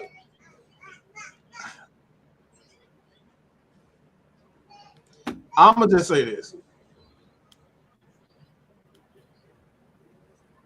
Calvin really ain't here. This ship is going down, and he ain't here. But we worried about Caleb McGarry, who's playing. Just think about that for a second. It's silliness, bro. Y'all writing articles on people who playing, and they got nothing to say with people who either playing like crap or they not even there. Silly, bro. Just I'll never understand. I will forever defend about someone who's actually on the field, giving their all, getting their ass beat, than somebody who's not even showing up, or somebody who's playing, but look, not getting, like, they're not showing any type. Like, at the end of the day, you just gotta stop. You just gotta stop with this. Right. That's bro. I don't even know what to say about that. Right. But shout out to Torch TV. I know he just joined the chat. I see people showing him some love, and like I said, y'all continue to show him some love as well. But like I said, the one thing that I saw that Mike Davis has been doing well, as far as on more than a few occasions, is pass protection. So, but like I said, that's just one of those cases where you might have to limit him to that, and just pretty much just make him like a secondary fullback. Use him in like a Jason Snelling role. Maybe that'd be something that might be better for him. Or just use him as a change of pace back as well, KStylzz. Like I heard you talk about it last show. I think it was last night, and I had mentioned it. I think during our post game show 2 weeks ago, where I talked about. I think it was after the Dallas game, where I just said I think at this point Mike Davis is just at the point where the role is just too big for him, the spotlight. You know what I'm saying? He came here, they paid him. It's one thing to be a backup, but everybody's not made to be a starter. You know what I'm saying? Everybody can't deal with that pressure of being that guy when we're depending on you. How many times have we seen guys like Fitzpatrick that's been around the league? It's like he's a backup when he comes in. He's that spark plug. He comes in, wins a couple games. But then when a team signs him to be like their starter, he just doesn't perform. You know what I'm saying? Is that too much pressure? So I think it's the same thing with Mike Davis. Like, it's just too much pressure. He's not a number one running back. He's a backup, just like Taysom Hill. Y'all talked about him last night. Yeah. Taysom Hill. He's not a starter. Like, we seen Jameis go down. I don't know what it is with Sean Payton and his love affair with Taysom Hill. It's a reason they gave him the contract they gave him. If he was a starter, as soon as Jameis went down for the season, he would be the starter. Why he not starting if he's the starting quarterback? Why is he not starting? Right. Right now, they're starting Trevor Siemian. When we played against them, they started Trevor Siemian against us because Taysom Hill is not a starting quarterback. So it's the same thing with Mike Davis. I just think he's not a starting running back, period. He just doesn't have what it takes. We've seen, we gave him his opportunity, and he couldn't handle the pressure. So at this point, I wouldn't say don't play him at all. I would just say play him, like you said, in a smaller role. Like, let him go back to do what he was doing in Carolina, so it's not as much pressure. It's like just come in and spell somebody, or come in during short yardage because we're struggling on 3rd and 1s, and come in and on short yardage, or come in on be a goal line back because he just ain't he just not ready. He's just not a starting running back. Right. But everything at the end of the day, like I said, Falcons team is struggling. Like I said, this even though we could say that the team is not that great, but it's all mental. Right now, it's just all mental. Like I said, they just have to get out. They got to get out this rut. And right now, you don't really have that window to be bullshitting around with it. You got to come out the gate swinging.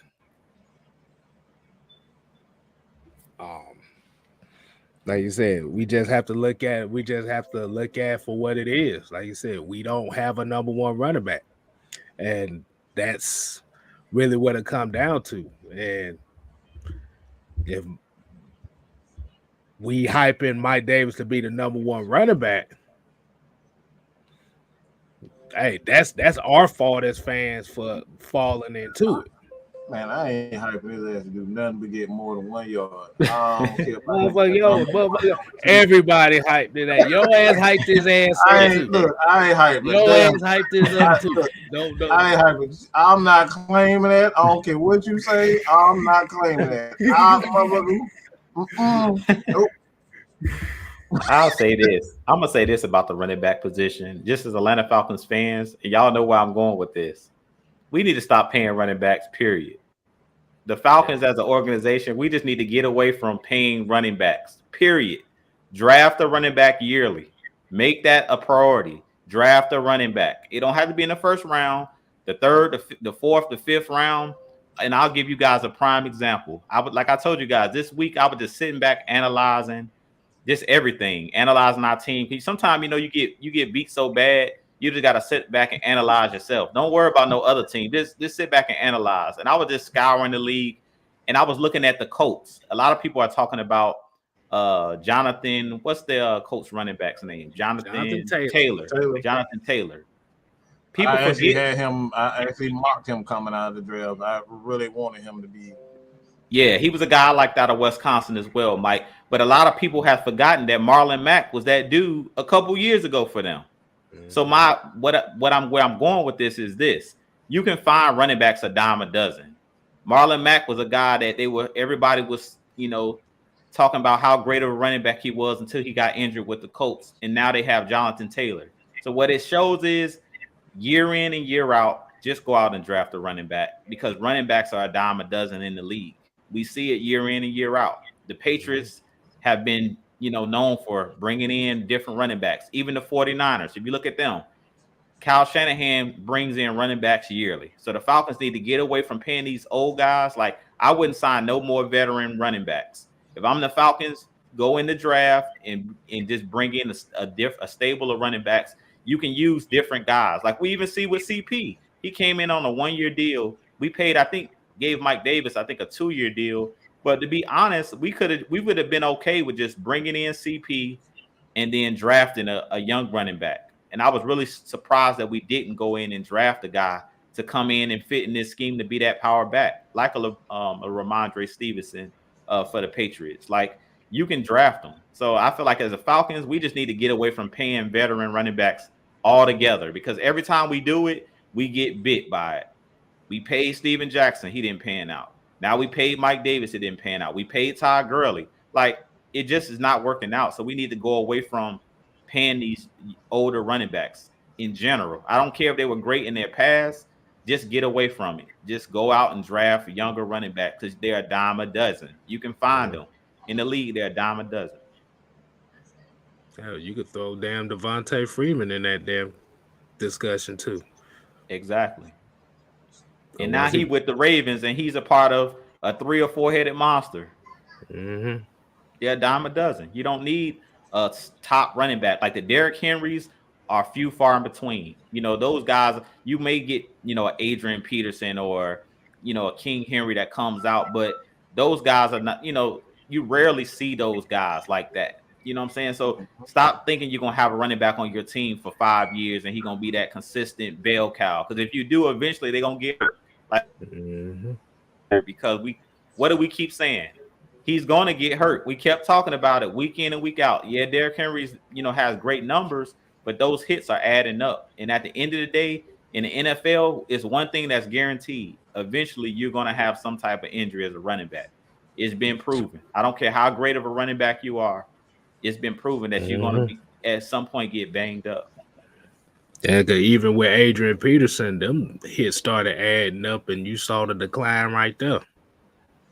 Right, and I think the Titans, just cut him today. So it just goes to show you, they signed him and they just cut him. So that's what I'm saying. You can find running backs. It's a reason they cut them because they can bring in somebody or they found somebody on their team. Phillip Lindsay is another running back that just got cut, I think, by the Texans. So, I mean, you can find a running back.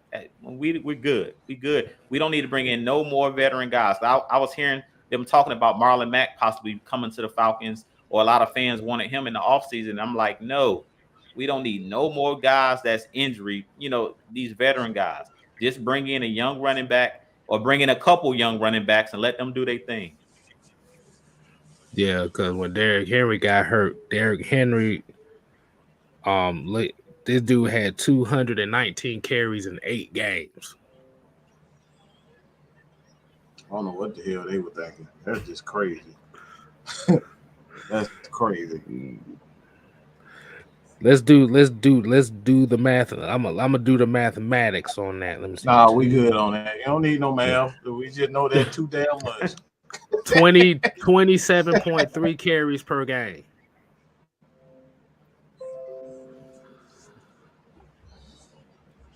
Too much. Right.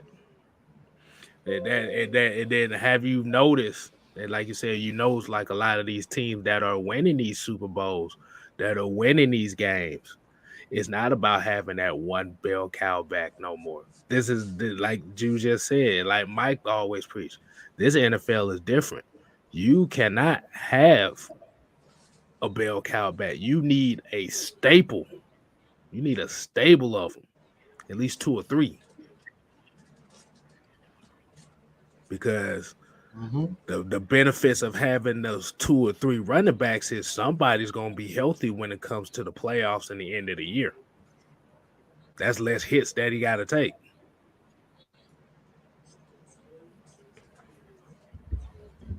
You need a stable. You need 2, 3 good running backs. They don't have to be great, but they have to fit what you're doing.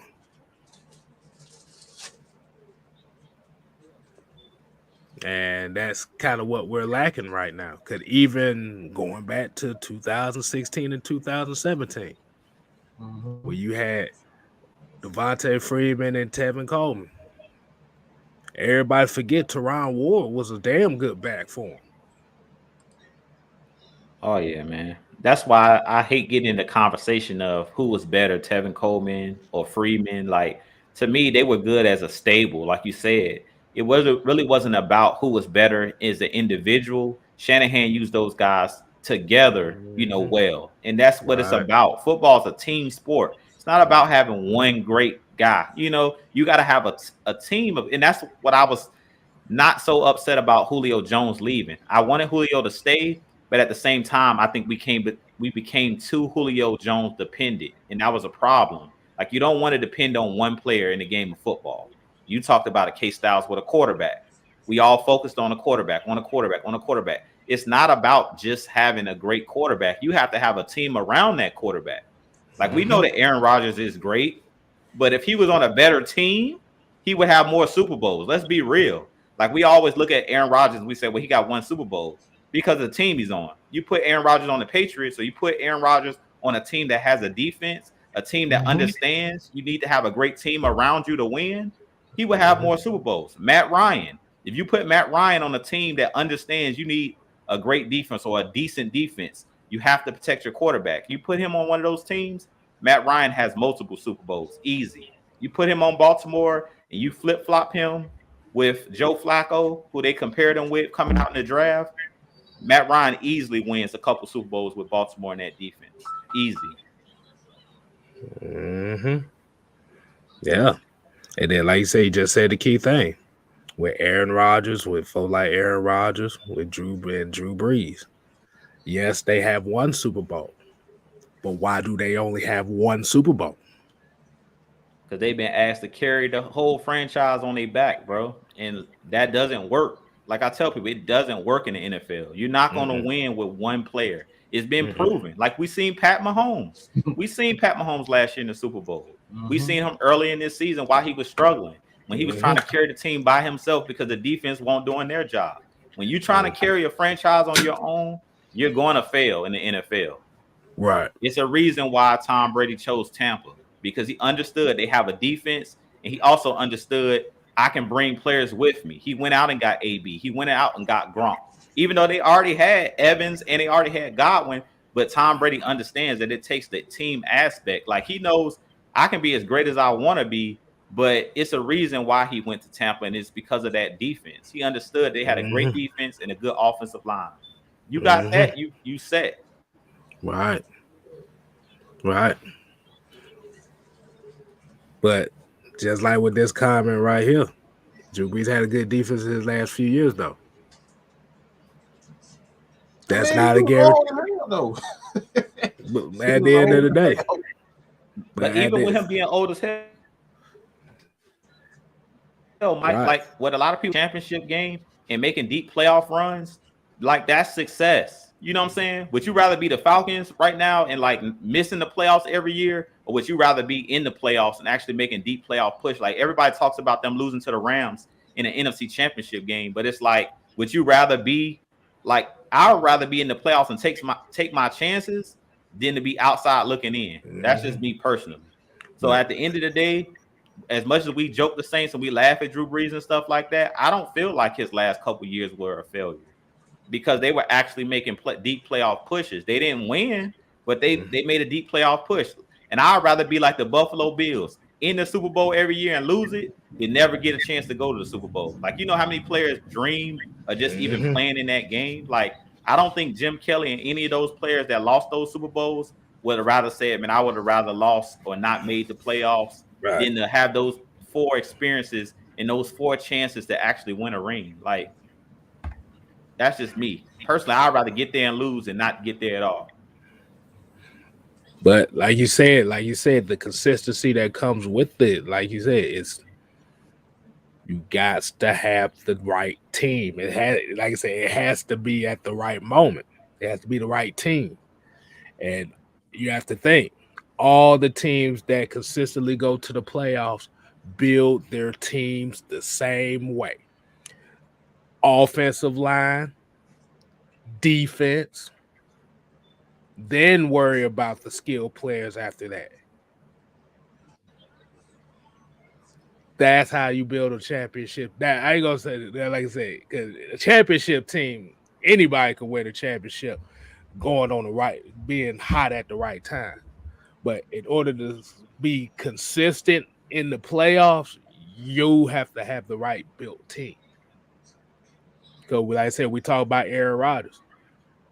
We forget about Aaron Jones.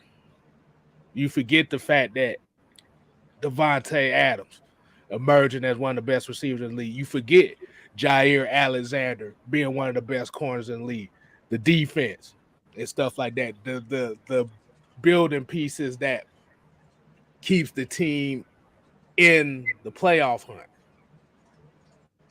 And this is what a lot of people forget. And that's one thing I always ask people when they talk about what the quarterback thing is. So you're telling me the quarterback is the only position that determines whether or not you win a championship? Like, no. Because if that was the case, all the top quarterbacks that be in the league right now at least have at least 3 Super Bowls.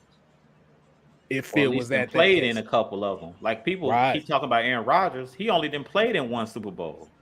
Right. You know what I'm saying? Like, think about that. Like, as great as Aaron Rodgers is, all the MVPs that he's won, he's played in the same amount of Super Bowls as Matt Ryan. But Matt Ryan gets so much dirt thrown on him.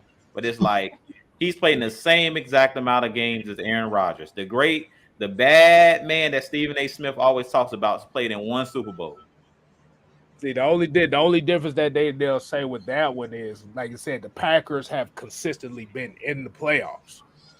Like I said, the Falcons have kind of been inconsistent as far as we go to the playoffs, miss a few years, go to the playoffs, miss a few years. But that comes down to how the team is structured. It comes down to building that foundation. The Falcons ain't got the foundation built. It was built on, we're going to have all these wide receivers, all these playmakers on the outside. We're going to have mediocre guys protecting, mediocre guys in the trenches. You don't build teams like that. You build teams inside out, not outside in. And the Rams are going to be really, really. It's going to be a real interesting year for them because they've literally gave up their whole next year's draft for this team to win the Super Bowl this year. Yeah, I don't think they're gonna win it, KStylzz. That's my hot take. The Rams are not going to the Super Bowl. The Rams are not going to the Super Bowl. And y'all can keep the receipts. And Jew telling you right now, the Rams are not going to the Super Bowl. The reason I say that is because what we were just talking about. The Rams are not a physical team. That's the Rams' problem. The Rams are not physical. If you go see the last game that they lost, the first game with Odell out there, I think it was against the 49ers. Mm-hmm. They're not physical. If you're a team that's going to run the ball against them, all they want to do is rush the passer. But they jump out of their lanes. They're not good at stopping the run. And they're not willing to run the football consistently. And they're down without their top running back as well. I think he went out with a season-ending injury early in this. I think he got hurt in training camp. But I think Cam Akers. I think he's supposed to be coming back soon. Oh, he's coming back. Okay. Robert Woods is out for the rest of the year. Yeah. Okay. Yeah, they're not going though. That's my hot take. The Rams are not going to be in the Super Bowl. Everybody think they are because of the guys that they have, but I don't think that they're a physical enough team. From what I'm seeing, it's a lot of red flags when I watch the Rams play. Mm-hmm. But yeah, like I said. And like I said, we can agree to disagree, but I'm building a foundation, bro. I don't give a damn what nobody says. Like you said, just like you said, running backs are a dime a dozen, quarterbacks are a dime a dozen too. It's not guaranteed that you gonna get the next fucking Joe Montana out in this motherfucker. It's not even guaranteed. Today, that don't matter. If you don't have a run the game and you can't stop the run, you can't run the ball, you're not gonna win. Because all team got to do is play keep away, and they got multiple ways they can play keep away. They play that crappy RPO stuff. Like I absolutely can't stand it because it teaches quarterbacks bad habits, and but it's good for keeping the ball away. Like I said, running the clock out and stuff like that. Time possession, but as far as that, yeah, I hate it. I absolutely hate the RPO. Right. Y'all go ahead and wind it down for the night. Yeah, I don't see any questions. Yeah. I only thing I really see out here is pretty much what people been saying, like Cleveland here damn near have a perfect roster outside of Baker Mayfield. And that's what's keeping Baker Mayfield in Cleveland right now is because of that team. That's how I want to build a team. I want to build a team like that. It don't have to be the exact great players like that, but the idea and the foundation of it. And that's what Terry did with this draft with as little money as he had the right idea. But like you said, the main problem is when the previous regime, the top player, when you have players that you were planning to build this team around, all of a sudden are not on this team anymore or want out, it changes the whole game plan. And Prove It said he's a Baker Mayfield fan. I'm not a Baker Mayfield fan, to be honest with you. I'm not a Cleveland fan. I think there's a problem there.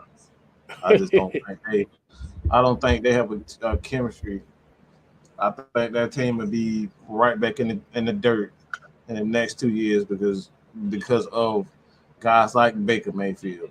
I don't think, because when you see a guy like Odell just willing to they just willing to get rid of him and they traded for him, that's not a good sign. That's the same thing we saw with Julio and the same thing we see with Calvin Ridley. These guys just don't want to be there for whatever reason. So I don't think Cleveland is going anywhere anytime soon. Yeah, that is true. That is true. And then, like you said, remember everybody thought these Jacksonville Jaguars that we are playing this summer. Remember when Saxonville had that? When Saxonville had that one season, it went down the drain the next year. So, like I said, a lot of this stuff ain't guaranteed, but you got to take advantage of opportunities when they come to you. Let's see. Okay, we got some about Matt Ryan's.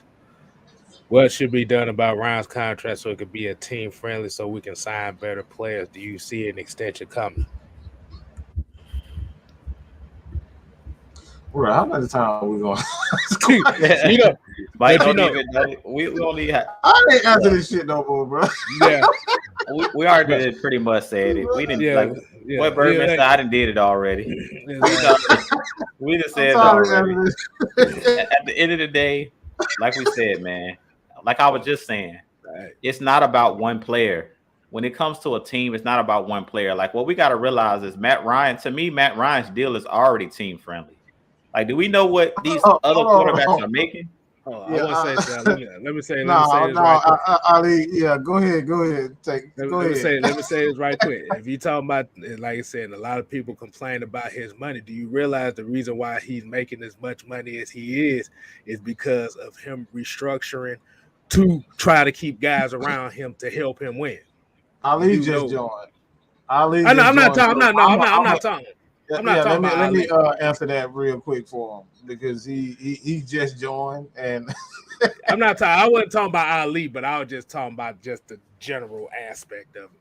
Yeah, look, at the end of the day, Matt Ryan already restructured his contract. That's gonna be a team friendly we possibly can until we actually restructure, actually extend him. So that's the best we can do at this moment is extend Matt Ryan. It's not going to get any better outside of extending him and giving him more money. So it's not. Look, Matt Ryan, even let's just say we give him $40 million. Let's just say we give him $40 million. That still doesn't count for the $140 million you have left allocated with the team. The team salary cap for every franchise right now is $182 million. So even if we do, even this is why we just say, like, I don't understand why people can't keep saying that Matt Ryan contract is a problem. It's not a problem. One player contract will never be a team's issue.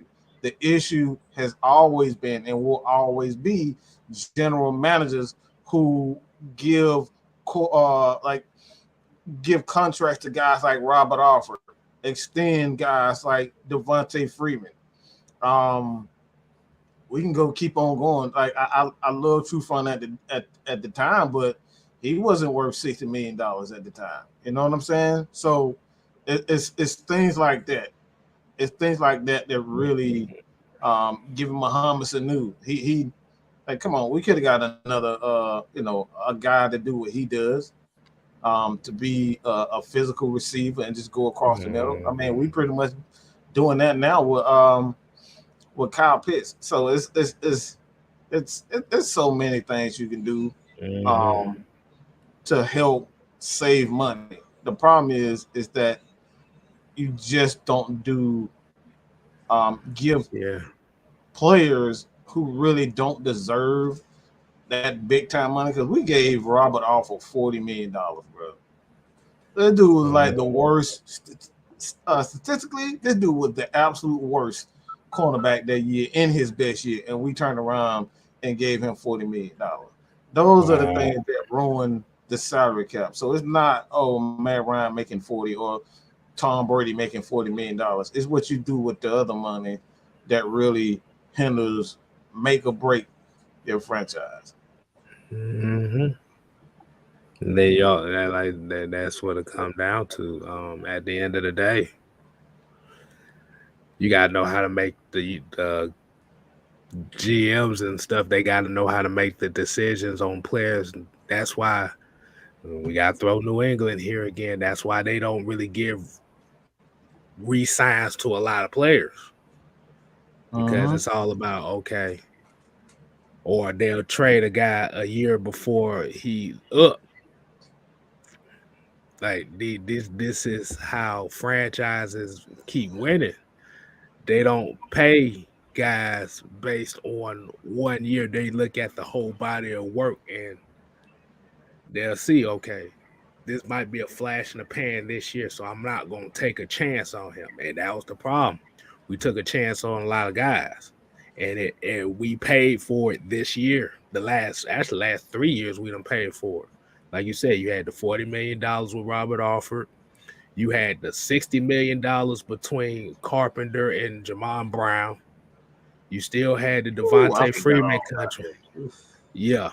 You still had the Devontae Freeman contract that you had to deal with for the last 2 years.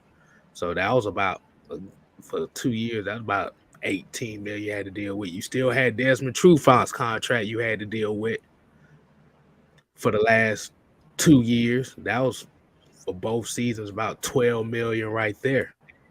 So, like I said, it ain't just Matt Ryan's money.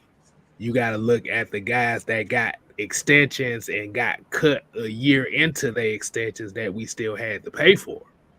Those extensions, those contract extensions, that's what really kills teams, because you're giving guys that you could possibly replace. You can replace. You can, like we could have replaced. There can't nobody in this world tell me we couldn't replace Robert Alford. I don't get them with nobody say, but ain't no one here. We already got a Robert Alford on this team. His name's Fabian Moreau. So we could have done. We could have kept the $40 million inside. And think about the time when they got the deal. That was $40 million that you could have brought in a guy like Ndamukong Suh at the time. Or you could have brought in a guy like Robert Quinn at the time.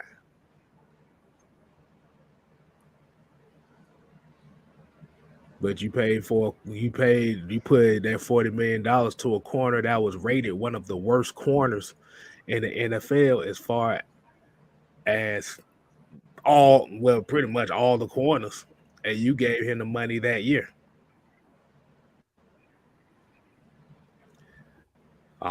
So at the end of the day, man, like you said, one guy's contract ain't gonna deter. Even if you look at Patrick Mahomes' contract, yes, it's a $500 million contract, but in the next 2 years, he can get cut anytime with no cap penalties. That's how you do business like that. Instead of blaming, like I said, telling people, instead of blaming his money, you need to look at the guys he restructured for that left or got cut.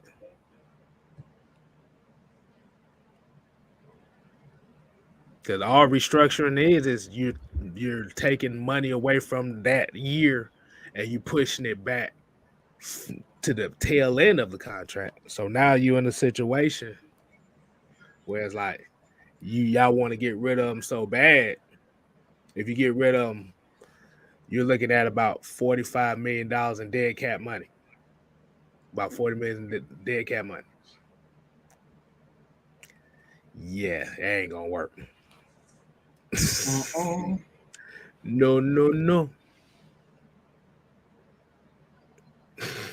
That's just like what Bridget Kelsey, she said, "Why folks only worry about Matt Ryan's money and nobody else's?" That's what I don't get. That's a great question. Because they hate Matt Ryan's guts and everything that he stands for, so they got to. If there was any other quarterback that had the same exact career that he did, they wouldn't be as pissed off about that quarterback as they would about Matt Ryan. But let's go ahead and wind it down. Go ahead and wind it down for the night. And Ali, they was like, "Yeah, I earned every penny, got paid. Thanks for time for explaining, going over his statures." Hey, man, that's what we do, man. That's like I said, and we ain't always right on everything, but what we try to do is we try to give the best explanation as possible, and we're always learning. That's just basically how we do it. But we're gonna go ahead and wind it down. We appreciate everybody tuning in to the Heavy Hitters. I know we kind of got a little bit more on the educational side of the game at the end of the show. You know how these shows always end up. I guess Juden hopped off right quick, but go ahead, Mike. Let you start off and blessing us with your final thoughts. I ain't blessing with shit. I'm about to say F y'all, and no, I'm just playing.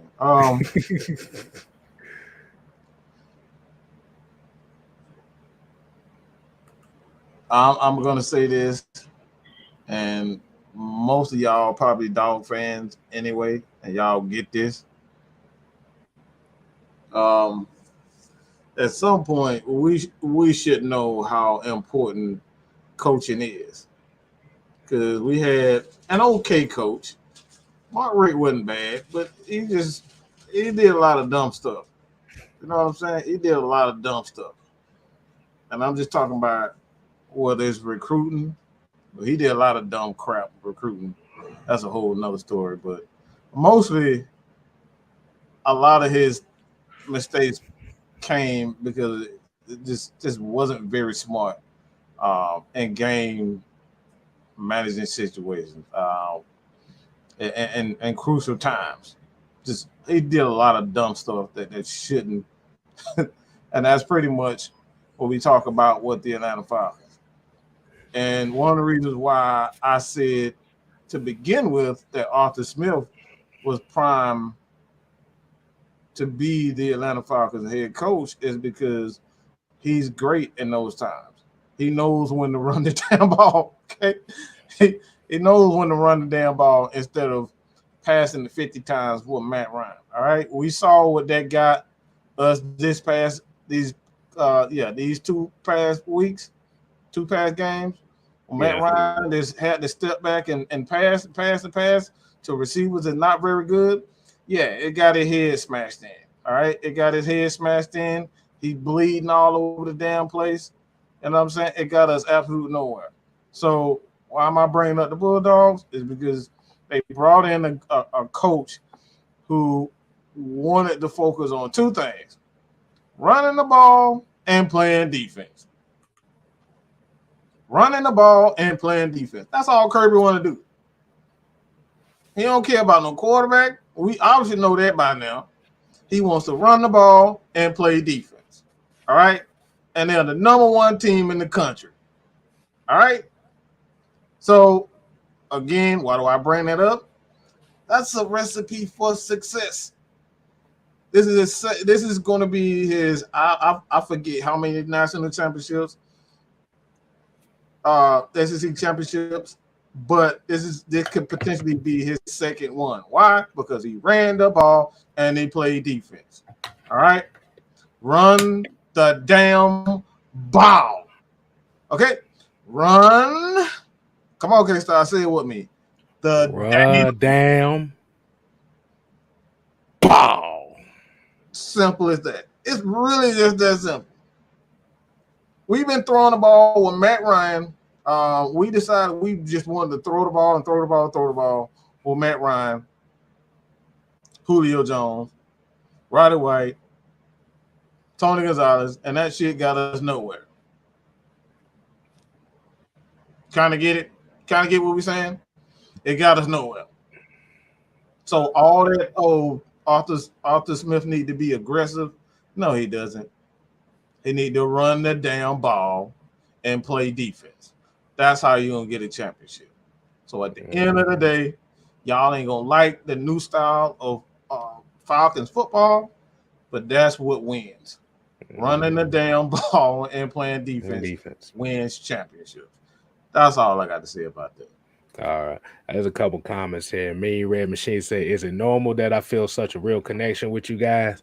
Hey, man, you just appreciate what we do. And like I said, that's what we do. We try to connect with everybody here. That's why we always say Atlanta Falcons Nation ain't just us. It's everybody that tunes in and comments every time we come on. That's why you always hit them notification bells to make sure all of us is on. And Devon said, thank you for the happy Thanksgiving to everybody. Y'all helped me get through this Thanksgiving prep. Yes, hey, definitely. Yeah. And look, G-Town Baller 5 said, yeah, it sold tickets. But did it win championships? Did it win a championship? Yeah, it looked good. It looked good. But did you win, though? That was the same thing with the Michael Vick era. It looked good, but did it win championships?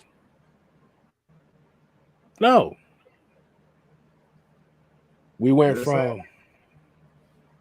like I said, you went from a run-dominated team. And I'm saying, I'm going to use this as an example. When it's going from Michael Vick to Matt Ryan, you went from a dominant running team that couldn't pass the ball and played okay defense. Now you're making the same mistakes to where now you're throwing the ball, but you can't run the ball. And your defense can't stop nobody. So, like you said, it's pretty much two of the eras pretty much been the same. It's just two different styles. And I saw one. I know Bridget, she was talking to Triple G, said she was going back and forth with folks about Matt Ryan on social media. I see a dude that posts 10 times a day talking mess about him. I think he in love with Matt. And that's the one thing they'll never admit. And like I said, if they gonna talk about him and spend all their energy trying to talk about how bad he is, in reality, underneath all that, they really love him because you wouldn't be taking that much time. You cannot pay me to talk about LeBron James. I don't want nothing. I don't want to talk about him. I don't want to see no highlight. I don't want to do none of that. You can't pay me to talk about LeBron. So obviously you guys got some love affair with Matt Ryan because every show on Twitter, Facebook, it don't matter. That man is in y'all thoughts. hey, look, I just say it like this, and I'm gonna end mine with this. If there's a player that I hate that much, that I can't stand that much, I'm not even putting no energy in talking about that person. Exactly. But if you're gonna put your energy into talking about somebody that you despise that much,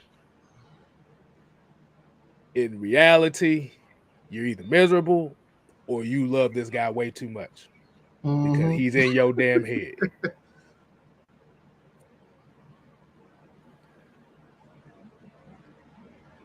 And that's just like me talking. Like I said, that's just like me talking about I can't stand Baker. Like I can't stand Baker Mayfield like that as a quarterback.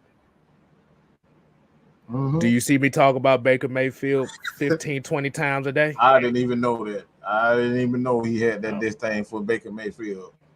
Why? Because he don't talk about it. Exactly. And that's how you supposed to do it. Like I said, instead of talking about the quarterback you hate that much, talk about the quarterback you see that will improve this team. Now, people say Justin Fields was like that. That's fine. But if I hate somebody that much, I'm not putting no energy towards that. I'm just going to talk about the guy that I want to see succeed.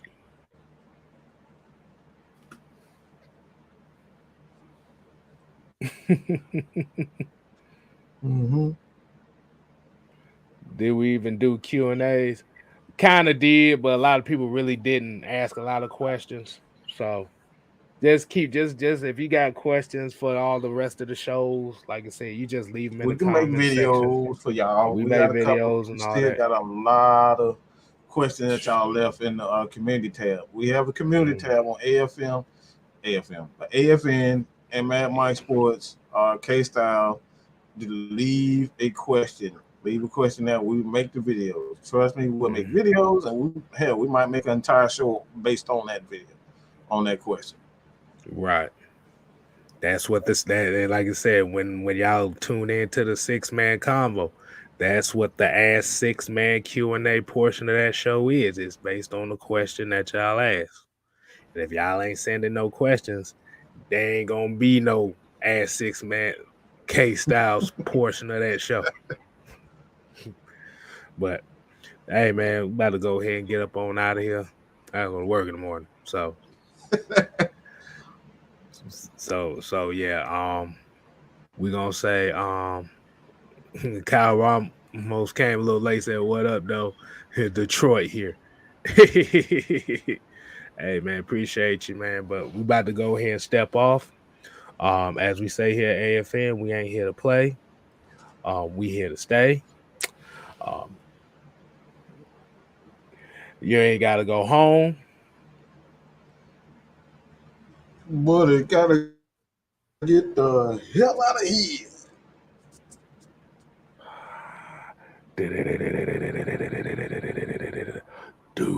Deuces. Bam. Oh, for your mama.